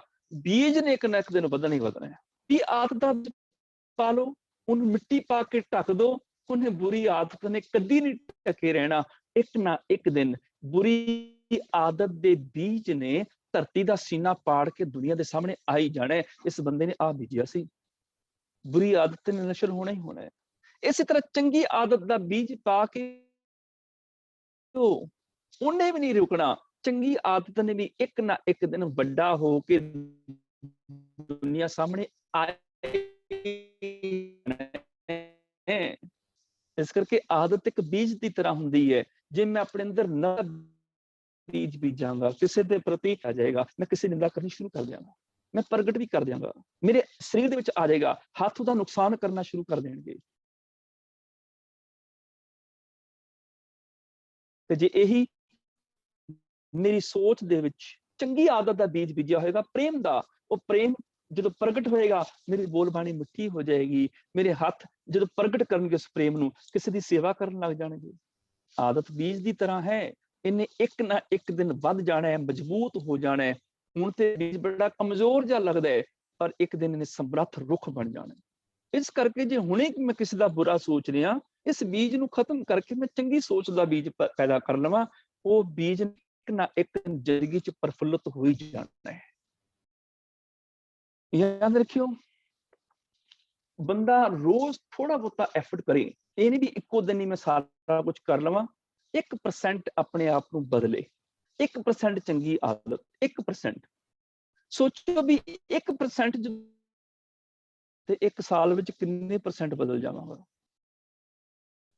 5 ਸਾਲ ਚ ਕਿੰਨਾ ਫਰਕ ਪੈ ਜਾਏਗਾ। ਜੇ ਮੈਂ ਰੋਜ਼ 1% ਬੁਰਾ ਕਰਦਾ ਵਾਂ, ਸਾਲ ਦੇ ਵਿੱਚ 365% ਮੈਂ ਬੁਰਾ ਹੋ ਜਾਣਾ। ਰੋਜ਼ 1% ਚੰਗਾ ਹੁੰਦਾ ਵਾ ਤੇ ਸਾਲ ਤੱਕ ਮੈਂ ਕਿੱਥੇ ਪਹੁੰਚ ਜਾਣਾ। ਛੋਟੀ ਛੋਟੀ ਚੰਗੀ ਆਦਤ ਜਿਹੜੀ ਹੈ, ਇੱਕ ਦਿਨ ਬੜੇ ਵੱਡੇ ਨਤੀਜੇ ਸਾਹਮਣੇ ਲੈ ਆਉਂਦੀ ਹੈ। ਉਦਾਹਰਨ ਦੇ ਤੌਰ ਤੇ ਮੈਨੂੰ ਗੁਰਬਾਣੀ ਪੜ੍ਹਨ ਦਾ ਰਸ ਨਹੀਂ ਆਉਂਦਾ ਜੀ, ਮੇਰੇ ਤੋਂ ਪਾਠ ਨਹੀਂ ਹੁੰਦਾ, ਮੈਂ ਸ਼ਬਦ ਅਰਥਾਂ ਸਮੇਤ ਵਿਚਾਰ ਕੇ ਨਹੀਂ ਪੜ੍ਹ ਸਕਦਾ। ਕੋਈ ਨਹੀਂ, ਅੱਜ ਇੱਕ ਤੁਕ ਹੀ ਅਰਥ ਸਮੇਤ ਪੜ੍ਹ ਲਵਾਂ, ਕੱਲ ਨੂੰ ਵੀ ਇੱਕ ਤੁਕ ਅਰਥ ਸਮੇਤ ਪੜ੍ਹ ਲਵਾਂ, ਪਰਸੋਂ ਵੀ ਪੜ੍ਹ ਲਵਾਂ, 1 ਸਾਲ ਚ ਮੈਂ ਕਿੰਨੀ ਬਾਣੀ ਅਰਥਾਂ ਸਮੇਤ ਪੜ੍ਹ ਲਾਂਗਾ। ਹੋਏਗਾ ਨਾ, ਹੋ ਸਕਦਾ ਇਸ ਤਰ੍ਹਾਂ। ਮੈਨੂੰ ਬਸ ਆਦਤ ਬਦਲਣੀ ਪਏਗੀ ਥੋੜੀ ਜਿਹੀ। ਜੇ ਮੈਂ ਚਾਹਾਂ ਤੇ ਇਹ ਹੋ ਸਕਦਾ ਹੈ। ਔਰ ਰੋਜ਼ 1% ਆਪਣੀ ਆਦਤ ਸੁਧਾਰਦਾ ਚਲਾ ਜਾਵਾਂ ਤੇ 365 ਦਿਨਾਂ ਬਾਅਦ ਕਿੰਨੇ % ਮੇਰੀ ਜ਼ਿੰਦਗੀ ਚ ਸੁਧਾਰ ਹੋ ਜਾਏਗਾ, ਕਿੰਨਾ ਫਰਕ ਪੈ ਜਾਏਗਾ। ਹੁਣ ਇਹ ਵੀ ਯਾਦ ਰੱਖਿਓ, ਇੱਕ ਚੰਗੀ ਆਦਤ ਕਦੀ ਵੀ ਇਕੱਲੀ ਨਹੀਂ ਆਉਂਦੀ, ਜਿਵੇਂ ਬੁਰੀ ਆਦਤ ਕਦੀ ਇਕੱਲੀ ਨਹੀਂ ਆਉਂਦੀ, ਆਪਣੇ ਨਾਲ ਪੂਰਾ ਪਰਿਵਾਰ ਲੈ ਕੇ ਆਉਂਦੀ ਹੈ। ਇਹ ਚੇਨ ਸਿਸਟਮ ਹੈ ਇਹ ਆਦਤਾਂ ਦਾ ਸਾਡਾ। ਨਿੰਦਿਆ, ਚੁਗਲੀ, ਝੂਠ, ਇਹ ਸਾਰੇ ਇਕੱਠੇ ਆਉਂਦੇ ਨੇ। ਏਦਾਂ ਹੀ ਸੱਚ, ਦਇਆ, ਪ੍ਰੇਮ, ਇਮਾਨਦਾਰੀ, ਮਿੱਠੇ ਬੋਲ, ਇਹ ਵੀ ਇਕੱਠੇ ਆਉਂਦੇ ਨੇ। ਦੁਨਿਆਵੀ ਕੰਮਕਾਰ, ਉਹ ਵੀ ਜਿਹੜੇ ਇਕੱਠੇ ਆਉਂਦੇ ਨੇ। ਉਦਾਹਰਨ ਦੇ ਤੌਰ ਤੇ ਮੈਂ ਇੱਕ ਆਦਤ ਬਣਿਆ ਕਿ ਮੈਂ ਸਵੇਰੇ ਅੱਧਾ ਘੰਟਾ ਪਹਿਲਾਂ ਉੱਠ ਕੇ ਦੌੜ ਲਾਣੀ ਹੈ, ਐਕਸਰਸਾਈਜ਼ ਕਰਨੀ ਹੈ। ਹੁਣ ਇਹਦੇ ਨਾਲ ਇੱਕ ਦੂਜੀ ਆਦਤ ਆ ਜਾਏਗੀ ਜਲਦੀ ਉੱਠਣ ਦੀ, ਉਹ ਵੀ ਨਾਲ ਆਪਣੇ ਆਪ ਹੀ ਜੁੜ ਜਾਏਗੀ। ਇੱਕ ਤੀਜੀ ਆਦਤ ਚੰਗੀ ਨਾਲ ਹੋਰ ਜੁੜ ਜਾਏਗੀ ਕਿ ਰਾਤੀ ਜਲਦੀ ਸੋਣਾ ਪਏਗਾ ਕਿਉਂਕਿ ਸਵੇਰੇ ਜਲਦੀ ਉੱਠਣਾ ਹੈ, ਉਹ ਵੀ ਆਦਤ ਬਦਲ ਜਾਏਗੀ। ਫਿਰ ਇੱਕ ਹੋਰ ਚੌਥੀ ਆਦਤ ਚੰਗੀ ਜੁੜ ਜਾਏਗੀ। ਜੇ ਮੈਂ ਐਕਸਰਸਾਈਜ਼ ਕਰ ਰਿਹਾ, ਹੁਣ ਮੈਂ ਜੰਕ ਫੂਡ ਨਹੀਂ ਖਾਵਾਂਗਾ, ਕੋਲਡ ਡਰਿੰਕ ਨਹੀਂ ਪੀਵਾਂਗਾ, ਹੁਣ ਮੈਂ ਹੈਲਦੀ ਫੂਡ ਖਾਵਾਂਗਾ, ਹਰੀਆਂ ਸਬਜ਼ੀਆਂ, ਫਲ ਖਾਵਾਂਗਾ, ਕਿਉਂਕਿ ਮੈਂ ਮਿਹਨਤ ਕਰ ਰਿਹਾ, ਕਸਰਤ ਕਰ ਰਿਹਾ।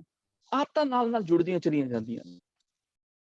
ਇਸ ਕਰਕੇ ਇੱਕ ਚੰਗੀ ਆਦਤ ਪੂਰਾ ਪਰਿਵਾਰ ਕੀ ਆਉਂਦੀ ਹੈ ਜੇ ਕੋਈ ਕੋਸ਼ਿਸ਼ ਕਰਨਾ ਸ਼ੁਰੂ ਕਰ ਦੇ।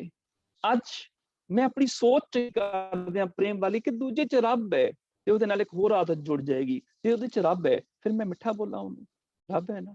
ਤੇ ਜਿਹਦੇ ਚ ਰੱਬ ਹੈ ਫਿਰ ਮੈਂ ਹੱਥਾਂ ਨਾਲ ਉਹਦੀ ਸੇਵਾ ਕਰਾਂ, ਜੇਬ ਕਿਉਂ ਕਟਾਂ। ਕਿੰਨੀਆਂ ਆਦਤਾਂ ਨਾਲ ਇਕੱਠੀਆਂ ਹੋ ਜਾਣਗੀਆਂ। ਨਿਮਰਤਾ ਆ ਜਾਏਗੀ, ਪ੍ਰੇਮ ਆ ਜਾਏਗਾ, ਦਇਆ ਆ ਜਾਏਗੀ, ਸੱਚ ਆ ਜਾਏਗਾ, ਇਮਾਨਦਾਰੀ ਆ ਜਾਏਗੀ, ਚੰਗੀ ਸੱਚੀ ਹੱਕ ਦੀ ਕਮਾਈ ਕਰਨ ਦੀ ਆਦਤ ਆ ਜਾਏਗੀ, ਕਿੰਨਾ ਕੁਛ ਆ ਜਾਏਗਾ। ਇਹਦੇ ਲਈ ਕੀ ਕਰਨਾ ਪਏਗਾ? ਭਗਤ ਜੀ ਆਖਦੇ ਨੇ ਵੀ 2 ਗੁਣ ਮਨ ਤੇ ਤਨ ਨੂੰ ਬਦਲ ਦੇਣਗੇ। ਕਿਹੜੇ? ਅੰਤਰਜਾਮੀ, ਰਾਮ, ਸਮਾਰੋ।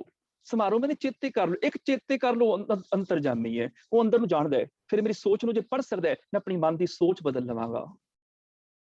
ਦੂਜਾ ਜੇ ਉਹ ਰਾਮ ਹੈ ਦੂਜੇ ਵਿੱਚ ਵੀ ਹੈ, ਫਿਰ ਮੈਂ ਤਨ ਕਰਕੇ ਦੂਜੇ ਦੀ ਸੇਵਾ ਕਰਾਂਗਾ, ਭਲਾ ਕਰਾਂਗਾ, ਤਨ ਕਰਕੇ ਮੇਰਾ ਜੀਵਨ ਬਦਲ ਜਾਏਗਾ। ਤੇ ਦੋਨੋਂ ਗੱਲਾਂ ਸਿਰਫ ਆ 2 ਗੁਣਾਂ ਦੇ ਨਾਲ ਮੈਂ ਆਪਣੀ ਪੂਰੀ ਜ਼ਿੰਦਗੀ ਬਦਲ ਸਕਦਾ ਹਾਂ।